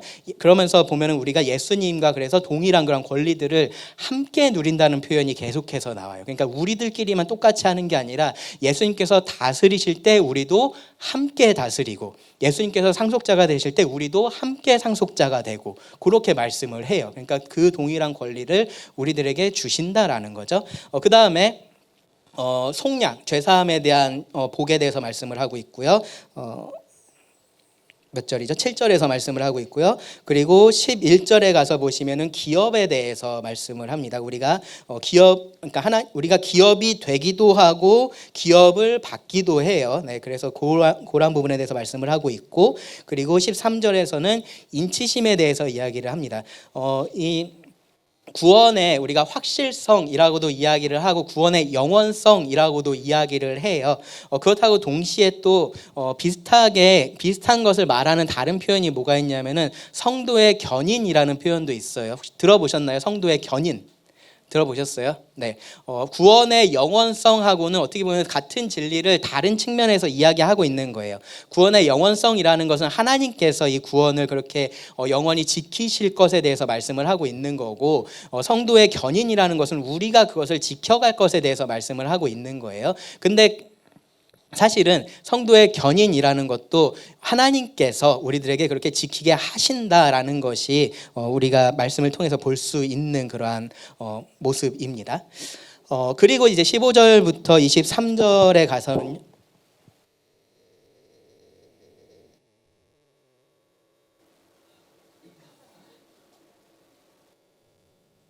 가시면요. 네, 거기서는 이제 기도에 대해서 말씀을 하고요. 특별히 능력, 아까 전에 앞에 기도는 능력에 대해서, 그리고 뒤에 기도는 사랑에 대해서 구한다 그랬잖아요. 근데 재밌는 거는, 그러니까 우리가 능력하면은 우리도 기도할 때 주로 하나님 우리에게 힘을 뭐라고 해요? 뒤에 서술하고 어떻게 하나님 저에게 힘을 주세요잖아요. 주세요, 그렇죠? 근데 이 기도는 뭐예요? 힘을 알게 해주세요. 알게 해주세요. 그러니까 없는 힘을 달라 그러는 게 아니고 이미 있는 힘을, 그리스도 안에서 하나님께서 우리들에게 이미 있다라고 하신 그 힘을 제가 있다라는 것을 알게 해주세요. 이제 그렇게 기도를 하는 내용이에요. 그러면서 이 힘에 대해서 아까 말씀드렸었던 것처럼 정말로 강조를 해요. 기도 자체는 보면 크게 두 개를 구하거든요. 17절에서는 하나님을 알게 하는 것, 그러니까 하나님과 친밀한 관계 가운데 거하는 것을 구하고요. 두 번째로 구하는 거는 몇 가지 것들을 알게 해달라고 하는데 세 가지 것들을 알게 해달라고 해요. 뭐냐면은 부르심의 소망, 그 기업의 영광의 풍성함, 그리고 19절에서 능력의 지극히 크심이에요. 부르심의 소망이 과거에 해당되는 거죠. 과거 하나님께서 부르실 때 어떠한 것들 의도하셨는지 내가 그것을 알게 해주세요라는 거고요. 그 기업의 영광의 풍성함이 미래에 대한 거예요. 그래서 아까 얘기했었던 받은 구원에 대한 부분이 부르심의 소망이고요. 받을 구원에 대한 부분이 그 기업의 영광의 풍성함이라고 할 수 있고, 지금을 위한 기도가 사실은 이 능력의 지극히 크심이 어떠한 것을 아는 것인 거죠. 그래서 우리가 그렇게 좀 구분해서 이 기도를 이해를 하면 좋을 거예요. 이게 하나의 긴 문장이어서 도대체 뭘 구하고 있는 건지 헷갈리거든요. 근데 가만히 보시면 알게 해달라고 구하는데 크게 하나님과의 그런 친밀한 관계, 하나님을 알게 해달라고 구하고, 그 다음에 구원에 있어서 부르심의 소망, 그리고 미래 기업의 영광의 풍성함, 그리고 지금 하나님께서 나에게 베푸신 능력의 지극히 크신 것을 알게 해달라라고 구하는데, 이 전체에서 가장 강조하고 있는 것이 능력이라는 거예요. 그래서 보면 이 능력을 19절에서 그렇게 길게 강조를 하고 있고, 20절 이어지는 말씀에서도 그의 능력이라고 하면서 그 능력이 어떤 능력인지에 대해서도 계속해서 강조하는 것을 볼 수 있습니다. 그러니까 능력이라는 것이 이미 주어졌다라는 거예요. 우리가 지금 열심에 대해서 얘기하고 있고 의욕 없는 뭐 그런 것에 대해서 이야기를 하고 있는데, 결국은 이미 있는 것들을 내가 아는 것이 중요한 거예요. 나한테 마치 없는 것처럼, 아까 처음에 말씀드렸듯이 나한테 돈이 이만큼이 있는데 어딘가에 쌓아놓고 내가 모르고 있는 것처럼 그렇게 살고 있는 것은 아닌지 그 생각을 우리가 해야 되는 거죠. 하나님께서 나에게 이미 주셨고, 부활의 능력, 그러니까 예수 그리스도를 부활하게 하신 능력, 예수 그리스도를 만유 위에 높이신 능력, 그것과 똑같은 능력을 우리들에게 주셨다라고 말씀을 하고 있는데, 근데 나는 힘이 없다라고 계속 얘기를 하고 있으니까 이상한 거잖아요. 그렇죠? 그러니까 하나님, 제가 이 능력, 저에게 주신 이 능력을 알게 해주세요라고 우리가 기도를 해야 되는 거죠. 그 기도를 지금 바울이 성도들을 위해서 지금 하고 있는 겁니다. 그 다음에 2장에 가서 보시면 이제 그리스도 안에 새로운 생명과 새로운 공동체에 대해서 지금 말씀을 하고 있는데 구원에 대해서 여러분 요 에베소서 2장에 1절부터 10절만 보지 마시고 11절부터 22절 말씀을 꼭 같이 보셔야 돼요. 그러니까 이 두 말씀 중간에 보면은 11절에 뭐라고 어떻게 시작해요? 그러므로 생각하라죠. 그렇죠? 그러므로 생각하라. 1절부터 10절은 우리가 잘 알아요. 그렇죠? 하나님께서 나를 이렇게 구원하셨구나. 내가 죄 가운데 죽었던 나를 은혜로서 구원하셨구나 라는 것까지 아는데 그러므로 생각을 안 해요. 그러므로 생각을 해야 됩니다. 그러니까 그 뒤에 나오는 이 얘기까지 우리의 생각이 미쳐야 되는 거죠. 이것을 기억을 해야 되는 거예요. 나만 구원받고 끝난 게 아니고 하나님께서 나를 교회로 부르셔서 이렇게 다른 성도들과 함께 서로 연결되게 하셔서 교회로서 하나님을 섬기게 하셨구나라는 것을 우리가 알아야 됩니다.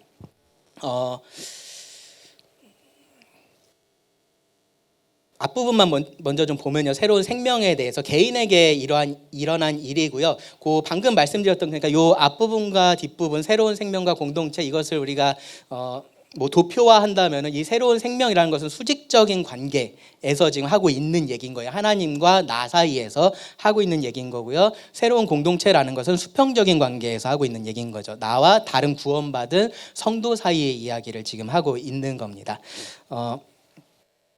말씀을 보시면은 1절에서 3절까지는 하나님께서 개입하시기 전에 우리 모두의 상태예요. 그러니까 그리스도 밖에 있었을 때 우리 모두의 상태를 1절에서 3절에서 이야기를 하고 있고요. 그 다음에 4절에서 7절이 하나님께서 어떻게 우리들 개인의 삶에 개입을 하셨는지에 대한 말씀이 7절까지 있고요. 그리고 8절부터 10절이 그러면은 나는 그러면은 어떻게 해야 되느냐라는 부분에 대해서 말씀을 하고 있습니다. 1절에서 3절 아주 중요한 말씀이에요. 그는 허물과 죄로 죽었던 너희를 살리셨도다. 그때 너희는 그 가운데서 행하여 이 세상 풍조를 따르고 공중의 권세 잡은 자를 따랐으니 곧 지금 불순종의 아들들 가운데서 역사하는 영이라. 전에는 우리도 다 그 가운데서 우리 육체의 욕심을 따라 지내며 육체와 마음에 원하는 것을 하여 다른 이들과 같이 본질상 진노의 자녀이었더니 여기서 말하고 있는 것을 네 글자로 줄여서 신학자들이 이렇게 이야기를 합니다. 뭐라고요? 전적 타락이라고 합니다. 전적 타락. 완전히 타락했다라고 이야기를 하고 있는 거예요. 근데 저 말이 의미하는 게 그래서 모든 사람들이 자기가 할 수 있는 한 최대한 다 악하게 행동을 하고 있다라는 의미는 아니에요. 그렇죠? 네, 우리가 볼 수 있는 것처럼 우리가 볼 때 사람들은 선한 일들을 합니다. 그런데 이제 성경에서 말하고 있는 전적 타락이 의미하는 것을 이제 저는 저렇게 정리를 하는데 전인격이 속속들이 타락했다. 그러니까 한 사람을 놓고 봤을 때 그 사람의 일부만 타락한 게 아닌 거죠. 그렇죠? 그 사람의 뭐 겉만 타락했거나 그 사람의 마음만 타락했거나 그런 게 아니라 전부가 다 타락했다라고 말할 때 전적이다라는 표현을 사용을 하는 거예요. 그리고 전적으로 불가능하게 타락했다라는 의미예요. 전적으로 불가능하게. 뭐가 불가능하냐 하면은 하나님을 기쁘시게 하는 게 불가능해요. 로마서 8장 7절 8절 말씀해 보시면요. 우리가 그것을 할 수 없을 뿐만 아니라 원하지도 않는다라고 이야기를 해요. 여기 말씀에서도 보시면 우리가 원하는 것은 뭐냐 하면은 3절에 나오죠. 우리도 다 그 가운데서 행하여 우리 육체의 욕심을 따라 지내며 육체와 마음에 원하는 것을 하여. 이게 우리가 구원받기 전에 가장 원하는 거라는 거예요. 내가 원하는 것을 하는 것, 내 육체의 욕심을 따르는 것, 그것이 우리가 원하는 것이지 하나님을 기쁘시게 하는 것 같은 것들은 생각도 하지 않습니다. 그래서 전적으로 불가능합니다. 그리고 마지막으로 전 인류가 빠짐없이 나는 예외가 아니고 뭐 어떤 대단한 누군가는 예외가 아니고 모든 사람이 다 우리도 3절 보시면 전에는 우리도 다라고 얘기하죠. 우리도 다 빠짐없이 누구도 하나 예외 없이 다 타락했다. 죄의 보편성에 대해서 이야기를 하는 겁니다.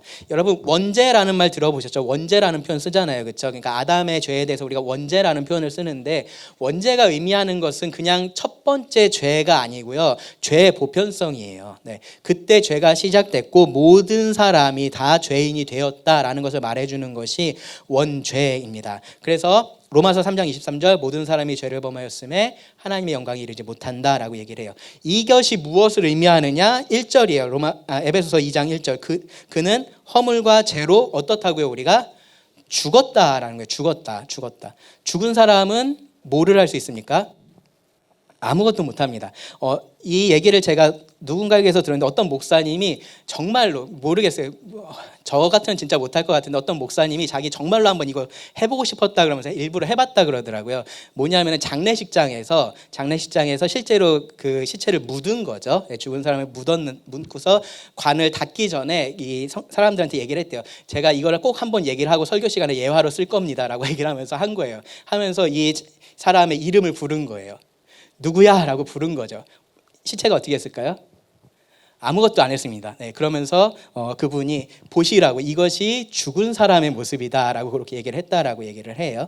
죽은 사람은 소리를 지르거나 옆에서 때리거나 뭐를 해도 아무것도 하지를 못합니다. 죄인에 대해서 성경은 그렇게 얘기를 하고 있는 거예요. 허물과 죄로 우리가 죽었다라고 이야기를 해요. 정말로 아무것도 할 수 없는 불능의 상태가 되었다라고 이야기를 하고 있는 거죠. 그러니까 그 죄인이 구원을 받으려면 내부에서 무언가가 일이 일어나야 됩니까? 외부에서 무언가를 해줘야 됩니까? 외부에서 무언가를 해줘야죠. 내부에서 뭔가를 할 수 있는 힘이 없잖아요. 그렇죠? 그것은 불가능한 일인 거예요. 마른 뼈에게 가서 네가 살아라 라고 얘기를 한다고 해서 마른 뼈가 알아서 살 수 있는 게 아닌 거예요. 그렇죠? 살려면 어떻게 해야 돼요? 하나님께서 외부에서 그것을 살게 해줘야 되는 겁니다. 성경이 말하고 있는 구원의 모습이 사실은 그렇다라는 거예요. 우리가 다 죽었어요. 근데 4절에 보시면은 뭐라고 시작합니까?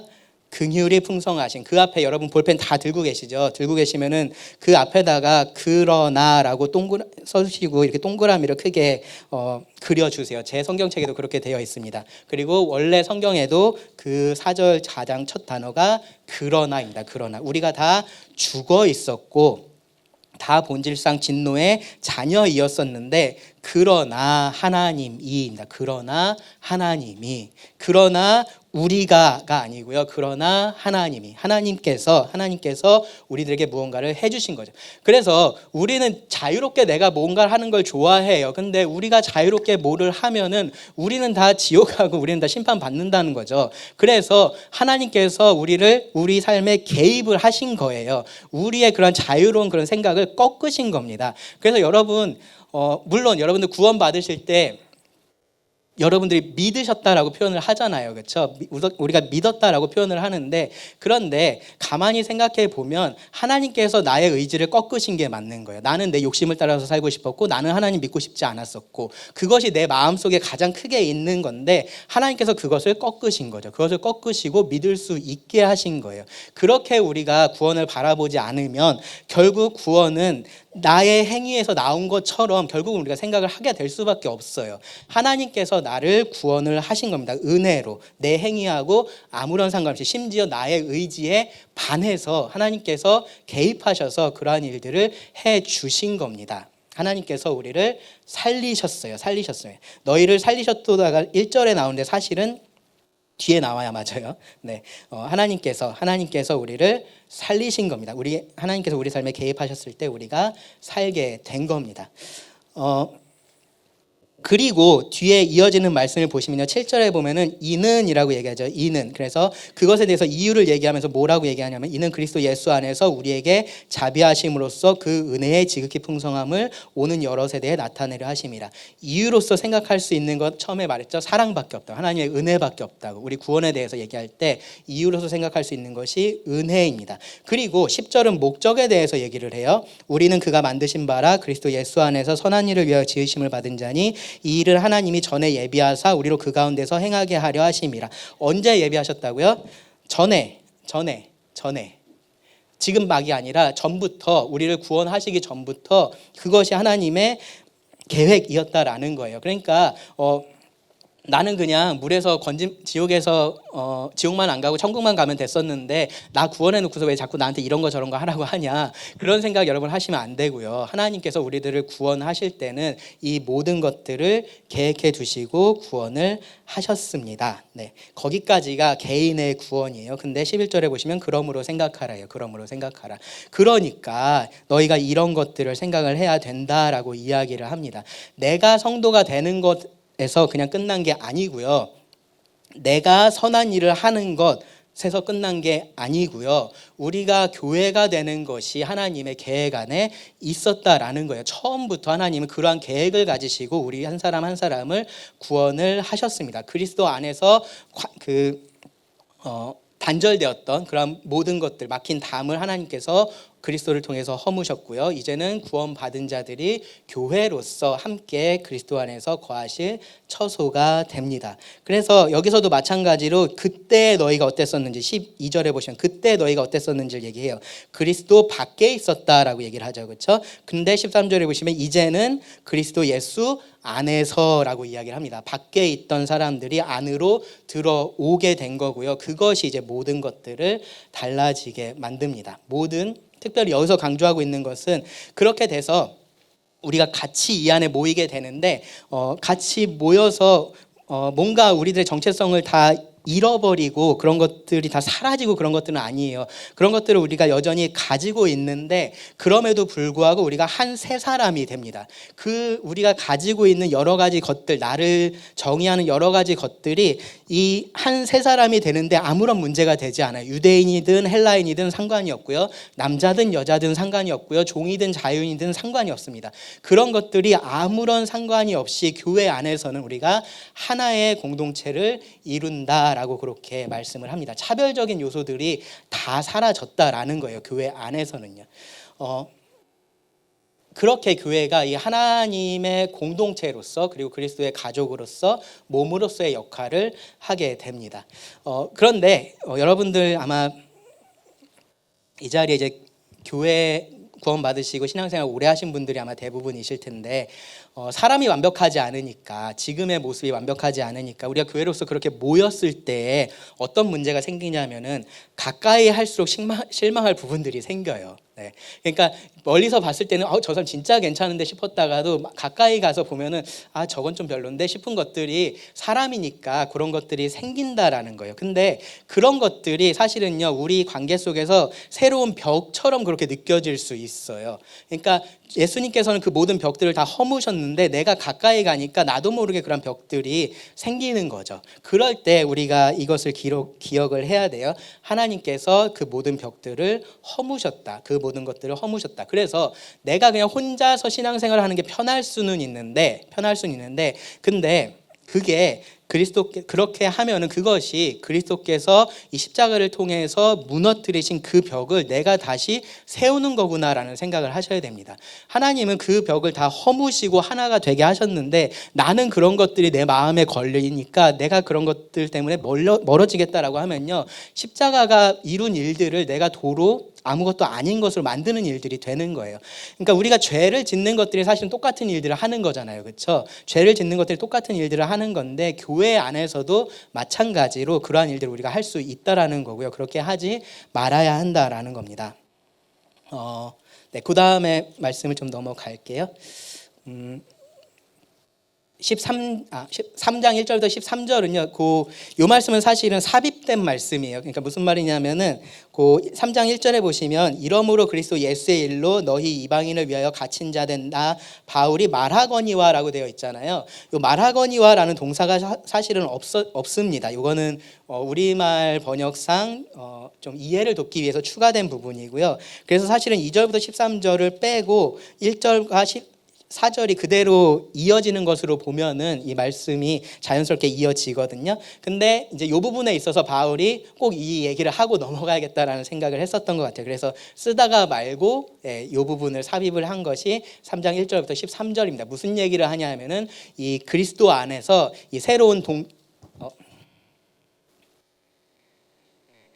생겨난 이 동등함이라는 요 부분에 대해서 다시 한번 얘기를 하는 거죠. 이 말을 듣는 사람들 입장에서는 사실 특별히 유대인들 입장에서는 정말 놀랄 일이잖아요. 그렇죠? 어떻게 이방인이 유대인하고 이렇게 하나가 된다고 그게 가능한 일이야? 라고 생각할 수 있는데 그 부분에 대해서 한번 설명을 하고 넘어가는 겁니다. 비밀로서 이 교회에 대한 비밀. 6절에 보시면 이제 그 비밀이 이렇게 설명이 돼요. 이는 이방인들이 복음으로 말미암아 그리스도 예수 안에서 함께 상속자가 되고 함께 지체가 되고 함께 약속에 참여하는 자가 됨이라. 네, 요런 이 교회에 대한 비밀이 구약에 감춰져 있다가 지금 드러난 것이다라고 그렇게 강조해서 이야기를 하는 겁니다. 그리고 다시 한번 기도로서 사랑을 알게 하시기를 구하는 기도로서 3장까지의 말씀이 마무리가 됩니다. 네, 그리고요 이제 4장으로 가서 보시면요. 여기서부터 이제 복음의 실제적인 적용, 그리스도인의 삶에 대한 부분이에요. 요 앞에 말씀에서는 명령이 주어져 있지 않아요. 하나님께서 어떤 일들을 하셨는지, 하나님이 어떤 분이신지, 그래서 우리가 어떻게 되었는지 그 부분에 대해서만 계속해서 이야기를 했고요. 이제 그것에 기초해서 그러면 어떻게 해야 되느냐에 대해서 이야기를 하는 거예요. 이걸 얘기해주지 않으면 앞에 걸 알아도 실제로 내가 어떻게 해야 되는지에 대해서는 여전히 이렇게 모호할 수 있으니까 이제 그런 부분을 하나하나 짚어준다라고 생각을 하시면 됩니다. 먼저 이제 교회에 대해서 4장 1절부터 16절에 대해서는 그리스도의 몸으로서의 교회에 대해서 몸의 하나됨 그리고 몸이 어떻게 자라가는지에 대해서 얘기를 해요. 하나됨이라는 것은요 하나님께서 이미 하나되게 성령으로 하셨고 그것을 우리가 지켜갈 것에 대해서 말씀을 하고 있고요. 그리고 몸의 성장이라는 것은 성도들 개개인이 자신들에게 맡겨진 은사를 통해서 섬길 때에 교회가 몸으로서 성장해 간다라고 그렇게 이야기를 해요. 제가 뒤에서 은사에 대해서 좀 말씀을 드릴 건데 네, 드릴 수 있나 모르겠네요. 시간이 네. 일단 넘어가겠습니다. 네, 하겠죠. 자, 그 다음에 4장 17절부터 보시면은 그래서 이제 교회 다음에 그 다음에 이제 그리스도인이 그러면은 이제 어떻게 그러한 삶을 살아야 할 것인지에 대해서 이제 어떤 원리에 대해서 먼저 그러니까 17절부터 32절 옛사람에서 새사람으로라는 것이 원리예요. 하나의 그러한 원리가 이제 제공이 되어 있고요. 그리고 그 안에서 구체적으로 어떻게 해야 할지에 대해서 좀 더 이야기를 한다라고 볼 수 있습니다. 그 부분 말씀을 좀 정리를 해보면 네, 한 요 정도로 정리를 할 수 있어요. 그러니까 여기 말씀해 보시면은 4장부터 5장까지 계속해서 뭔가를 벗어야 되고 뭐를 입어야 되고라고 얘기를 해요. 그러니까 이쪽이 옛날 정체성에 합당한 것들이라면 이쪽이 지금의 정체성, 새로운 정체성에 합당한 것들인 거죠. 그래서 이제 그런 것들을 저렇게 짝지어서 하나하나 이야기를 합니다. 하나하나 다 말씀을 드릴 수는 없을 것 같고요. 나중에 네, 요거 이제 워크샵 하시는 분들이 잘 해주실 것이라고 믿고 넘어가겠습니다. 한 가지만 좀 말씀을 드리면 교회의 하나됨에 대해서 그 얘기를 할 때 여기도 말씀을 가만히 보시면요 거짓을 말하는 것 그리고 더러운 말 뭐 여기도 누추함 어리석은 말 희롱의 말 이런 말에 대한 부분들이 굉장히 좀 자주 언급되는 걸 볼 수가 있어요. 근데 저도 이제 그런 생각들을 하는데 이 교회의 하나됨을 무너뜨리는 것이 사실은 굉장히 무슨 큰 죄 그러한 것들이기보다는 작은 말 하나가 이제 그러한 것들을 무너뜨리는 것들을 많이 보게 되는 것 같아요. 실제적으로 보면은 큰 것도 아닌데 그냥 옆에 친한 사람한테 그냥 이렇게 저렇게 얘기한 것뿐인데 그러한 것들이 가십이라 그러죠. 가십이 돼서 돌고 돌고 돌면서 누군가에게 상처가 되고 그러면서 사이가 멀어지고 이제 그러한 일들이 교회 안에는 굉장히 많이 있습니다. 그래서 그러한 말에 대해서 여러분 굉장히 교회 안에서 좀 조심해야 된다라는 것. 우리가 교제를 나누고 그런 것들이 굉장히 중요하지만 내가 어떠한 말에 대해서 이 말을 내가 이 사람에게 해도 괜찮은 말일까? 그런 것에 대해서는 항상 좀 생각을 하셔야 돼요. 몇 가지 좀 기준을 말씀드리면요. 첫째는 사실이 아닌 말을 사실인 것처럼 말씀하시면 안 돼요. 그게 저기서 말하고 있는 거짓말이잖아요. 그렇죠? 네, 사실이 아닌 건데 마치 그게 사실인 것처럼 누군가에게 전달하시거나 그렇게 하시면 안 됩니다. 어떤 일에 대해서 그런 거짓말을 첫 번째로 버려야 되고요. 그리고 또 다른 것은요. 어떤 일에 대해서 이것이 사실인지 아닌지가 파악되지 않았는데 내가 봤을 때는 사실인 것 같아. 혹은 내가 봤을 땐 거짓인 것 같아. 내 판단인 거죠. 근데 그 내 판단을 가지고 이것이 사실인 것처럼 다른 사람에게 전달하거나 그런 일들도 여러분 굉장히 조심하셔야 돼요. 그러니까 그런 것들이 뭔가 남들이 봤을 때 저 사람 통찰력 있는데 뭔가 이렇게 그렇게 보여질 것 같고 나도 그런 말을 하면서 그렇게 느껴질 수도 있거든요. 그러니까 이 상황에 대해서 내가 잘 보고 있으면서 뭔가 정확한 판단을 내리고 있는 것 같고 그렇게 느껴질 수 있어요. 그런데 그것이 정말로 드러난 사실이 아니고 단순히 나의 판단이라면 그것을 다른 사람과 공유를 하더라도 이것이 내 판단이라는 것을 분명하게 얘기를 해야 돼요. 그리고 혹시라도 내가 판단이라고 이야기를 해도 상대방이 사실이라고 받아들일 것 같으면 얘기하지 않는 것이 맞아요. 그 판단이 맞냐 틀리냐를 떠나서 그렇게 하는 것 자체가 문제를 만들 수 있다라는 겁니다. 또 이런 것도 있어요. 사실이기는 한데 해로운 말들. 네. 이것이 분명히 사실이고 이거 사실이니까 그냥 얘기하는 거야 라고 하면서 우리가 하는 말들인데 실제로는 그것이 관계에 해를 가져오는 말들이 있어요.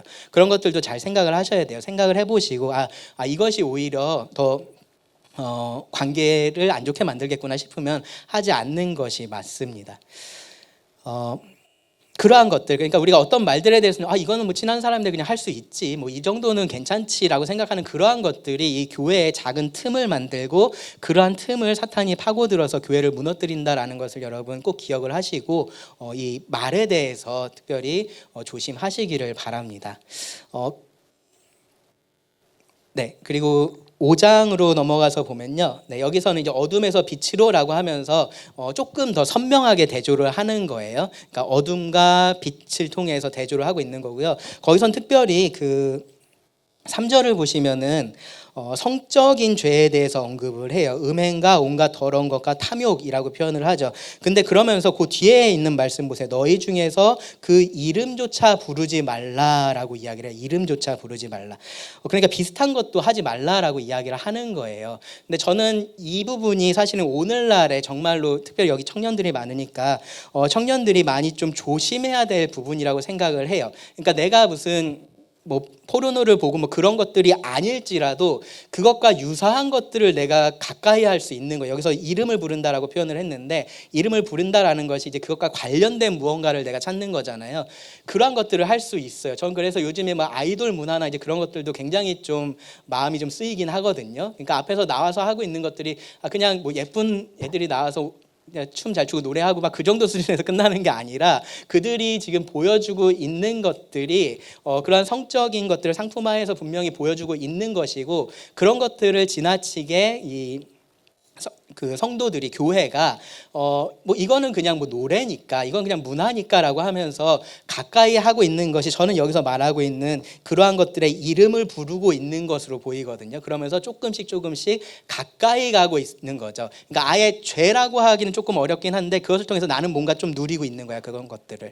그래서 그런 것에 대해서 여러분 분명히 좀 조심해야 된다라는 생각을 좀 해주셨으면 좋겠고요. 10절 말씀해 보시면 5장 10절에 이런 말씀이 있어요. 주를 기쁘시게 할 것이 무엇인가 시험하여 보라 라고 말씀을 해요. 근데 많은 경우에 어떻게 하고 있냐면요, 반대로 하고 있어요. 주를 기쁘시게 할 것이 무엇인가 시험하는 게 아니라 주의 인내심을 시험을 해요. 하나님이 내가 어디까지 해도 참으시나를 시험하고 있는 사람처럼 내가 그러니까 불에 가까이 가는 거죠. 죄에 계속 가까이 가면서 이 정도까지 가도 안 되이나 이 정도까지 가도 안 되이나 계속 그런 식으로 이 신앙생활을 하고 있는 사람들이 있어요. 근데 방향성이 잘못된 거예요. 방향성이. 거기까지는 여길 넘어가면은 죄인 거를 알아서 넘어가지는 않는다라고 해도 근데 계속 가까이 가고 있는 게 죄라는 거죠. 계속 저기를 내가 마음에 두고 있고 그곳으로 가고 싶어하는 그 마음 자체가 올바르지 않다라는 거예요. 새로운 정체성에 맞는 생각이 아닌 겁니다. 주를 기쁘시게 할 것이 무엇인지 시험을 해보세요. 어두운 일들에 기웃거리지 마시고 빛의 일에 여러분 도전을 하시고 그것에 대해서 하나님께서 어떻게 여러분들에게 복을 주시는지를 경험을 해보시면 이게 진짜로 내가 누려야 할 복이구나라는 것을 아시게 될 겁니다. 네, 그 다음에요. 그 5장 15절에서 21절에서는요, 어리석음에서 지혜로 그렇게 나아가야 할 것에 대해서 얘기를 해요. 여기서는 여기서는 보면은 이제 지혜롭게 행할 것, 특별히 이제 시간에 대해서 언급하는 부분이 있어요. 세월을 아끼라 때가 악하니라. 이 말씀 볼 때마다 아마 마음 찔리시는 분들 많으실 거예요. 내가 시간을 아껴야 되는데. 그러니까 아낀다는 게 이게 그러니까 기회에 대한 얘기거든요. 그러니까 이 기회를 하나님께서 우리들에게 주신 이 기회를 내가 놓치지 않고 잘 사용을 해야 되는 거죠. 여러분 그런 거 있지 않나요? 그 OTT 같은 거 보면은 내가 얼마나 받는지 이렇게 통계 내주는 그런 거 있지 않나요? 한번 봐보세요. 네, 기절할 거예요. 내가 이렇게 많이 봤다고. 네, 이 시간이면 잠을 자도 몇 시간을 자고 뭐를 해도 뭐를 했을 텐데 내가 이 많은 시간을 이걸 봤다고? 근데 나는 그렇게 많이 본다고 생각 안 할 거예요. 그냥 짬짬이 봤던 것 뿐이고 막 그럴 텐데 근데 그걸 합쳐놓고 보면 그만큼이 되는 거죠. 그래서 여러분들 그러한 것들도 잘 생각을 하셔야 되는데 내가 정말로 세월을 아끼고 있는 건지 지금 이 악한 세상 속에서 하나님께서 나에게 주신 이 기회를 내가 올바르게 지금 잘 사용하고 있는 건지 고민을 하셔야 돼요. 결국 이제 그런 것들을 다 무너뜨리는 논리가 뭐냐면은 이것도 못해인 거죠. 그리스도인이라고 이것도 못해. 그래도 이 정도는 할 수 있는 거 아니야? 이런 것도 안 하면 내가 답답해서 어떻게 살아? 이제 그러한 생각들 때문에 이제 그런 생각들이 하나하나 계속해서 무너지는 건데, 여러분, 우리가 이제 새로운 사람이 됐다라는 걸 기억을 하시고요. 내가 이 땅에서 사는 것이 하늘나라의 시민으로서 살고 있다라는 것을 기억을 하셔야 되고요. 내가 이제는 그 어둠의 사람이 아니라 빛의 사람이다라는 것을 기억을 해야 되는 겁니다. 그리고 내가 그러니까 그것에 맞게 살아야겠다라는 생각으로 우리의 생각을 바꿔야 됩니다. 5장의 뒷부분에서는요, 이제 그리스도인의 복종에 대해서 얘기를 해요. 21절에 보시면 그리스도를 경외함으로 피차 복종하라라는 말씀이 있는데요. 이 말씀도 워크숍 시간에 잘 해주실 거라고 믿고 넘어가겠습니다. 그리고 6장 10절부터 20절, 그리스도인의 싸움에 대한 부분이죠. 이건 제가 어떻게 넘어갈 수 있을까요? 마지막 날 말씀 시간에 배우실 수 있으니까 넘어가겠습니다. 그리고 6장 21절에서 24절에서 끝 인사를 하고서 에베소서가 마무리가 됩니다. 제가 이걸 원래는 사실은 오전에 3시간, 오전에 2시간, 오후에 2시간 해가지고 앞에 3장, 뒤에 3장 이제 그렇게 나눠서 하려고 생각을 했었다가 이제 좀 이렇게 바꾸면서 제가 좀 정리가 충분히 잘 되지 않은 것 같은 생각이 조금 드는데, 좀 도움이 되셨으면 좋겠고요. 마지막으로 이제 이 부분에 대해서 좀 마무리를 할게요. 그러니까 에베소서가 쓰여질 당시에 에베소 교회는 제 생각엔 좋은 교회였을 것 같아요. 그 말씀에도 보면은 바울이 들었다라고 아까 읽었던 그 말씀에 보면 이로 말미암아 주 예수 안에서 너희 믿음과 모든 성도를 향한 사랑을 나도 듣고라고 이야기를 하잖아요. 그렇죠? 저는 여기서 들었다는 게 이들의 처음 사랑을 들었다는 걸로는 생각이 안 되고, 그러니까 그 이후에 바울이 그 에베소를 떠나 있었던 기간이 있었잖아요. 그렇죠? 그러니까 그 기간 동안에 이루어진 일을 들었다라고 그렇게 이해가 됩니다. 그리고 그렇게 보면은 이제 굳이 이 말씀이 바울이 에베소 교회를 잘 몰랐다라고 그렇게 우리가 해석해야 될 그런 말씀도 아니기는 합니다. 어쨌든 이러한 믿음을 보이고 이러한 사랑을 보였던 그러한 교회였어요. 근데 계시록 말씀에 보면은 글씨가 작네. 보이시죠? 계시록 말씀에 보면은 그들이 처음 사랑을 버렸다라고 얘기를 하고 어디서 떨어졌는지를 너희가 생각하고 처음 행위를 가지고 회개해야 할 것에 대해서 말씀을 하세요. 저들이 잊었던 것이 첫사랑이라고 말을 하고 있고요. 사실은 그 첫사랑이라는 것이 에베소서 1장, 2장, 3장의 내용입니다. 그렇죠? 1장, 2장, 3장에서 하나님께서 그들에게 무엇을 해주셨었는지 그것들을 이 에베소 교회가 잊은 거고요. 그것을 잊었을 때 그들에게 남았던 것은 뭐냐면은 책임감과 의무감이에요. 그리고 죄책감이에요. 그런 것들 때문에 무언가를 하기는 해요. 교회에서 복음도 전하고 말씀도 전하고 섬기기도 하고 여러 가지 일들을 해요. 근데 그 모든 것들이 책임감과 의무감과 죄책감 이렇게 하지 않으면 안 될 것 같은데 이렇게 하지 않으면은 그래도 이런 것들을 해야 교회가 굴러가지 않을까 그런 생각들을 하면서 겨우겨우 그냥 그렇게 살아가게 된다라는 거죠.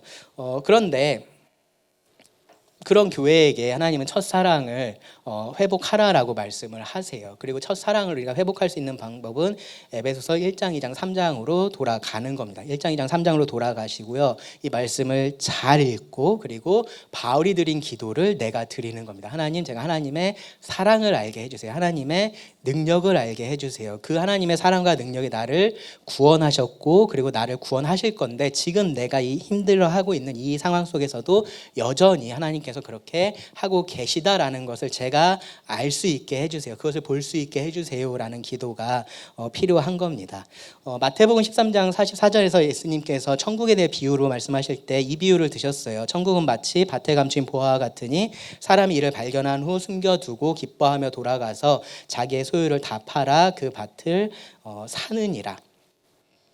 구원 받으신 분들은 이 천국의 가치, 이 그리스도의 가치를 발견한 사람들인 거죠. 그렇죠? 이 보화를 발견한 사람들인 거예요. 발견해서 그 보화가 있는 사람들입니다. 근데 어쩌면 지금 이렇게 열심을 잃어버리고 의욕이 없고 열심을 잃어버린 상태에 여러분들이 계시다면요. 지금 여러분 어떻게 하고 계신 거냐면은 저 밭에 감추었던 보화를 발견하고서 전부 다 팔고서 가져왔는데 다시 그거를 밭에다 갖다가 묻어놓고 다시 옛날에 그 팔았던 것들을 다시 가져오고 있고 약간 그렇게 하고 있는 것처럼 그렇게 살고 있는 거예요. 혹은요, 팔아놓은 게 좀 아까운 거지. 아, 내가 이것 때문에 저것까지 팔았다고? 그 생각을 지금 하고 있는 것처럼 그렇게 보이는 거죠. 그리스도의 가치가 그만큼 보이지 않고 있는 겁니다. 정말로 하나님께서 그리스도 안에서 나에게 주신 그 모든 신령한 복들이 무엇인지를 내가 제대로 보고 있지를 못하는 겁니다. 우리가 하늘나라 갈 때까지는 그 예수님을 우리 눈으로 보지는 못할 거예요. 근데 우리가 지금보다는 더 밝은 눈으로 예수님을 바라볼 수는 있습니다. 이 말씀을 통해서 정말로 내가 어떠한 존재인지, 그리고 어떤 부르심을 받았는지, 어떠한 기업을 약속받았는지, 그 모든 것들을 해주신 하나님은 어떤 분이신지 말씀을 통해서 우리가 그런 것들을 계속해서 발견할 수 있고요. 그리고 그 말씀에 여러분 순종해 보시면, 하나님을 어떻게 기쁘시게 할지 여러분들이 시험해 보시면, 아, 이것이 정말로 하나님께서 약속하신 그 평안이고 기쁨이고, 아, 이것이 그 풍성함이구나라는 것들을 여러분 더 아시게 될 겁니다. 그러니까요, 여러분 에베소서를 보니까 저희 요 캠프북에 에베소 1장, 2장, 3장 쭉 해갖고 뭐 읽는 거 체크하게 돼 있더라고요. 혹시 에베소 다 읽어보셨나요? 한 번쯤은 오기 전에? 안 읽어보셨으면 지금이라도 들었던 것들 생각하시면서 읽어보세요. 읽어보시고 반복해서 계속해서 읽어보시면서 묵상을 해보세요. 그리고 기도하세요. 하나님, 이 말씀을 통해서 보여주신 이 복을 제가 볼 수 있게 해주세요. 그리고 하나님의 사랑을, 하나님의 능력을 알 수 있게 해주세요라고 그렇게 기도하시기를 바랍니다.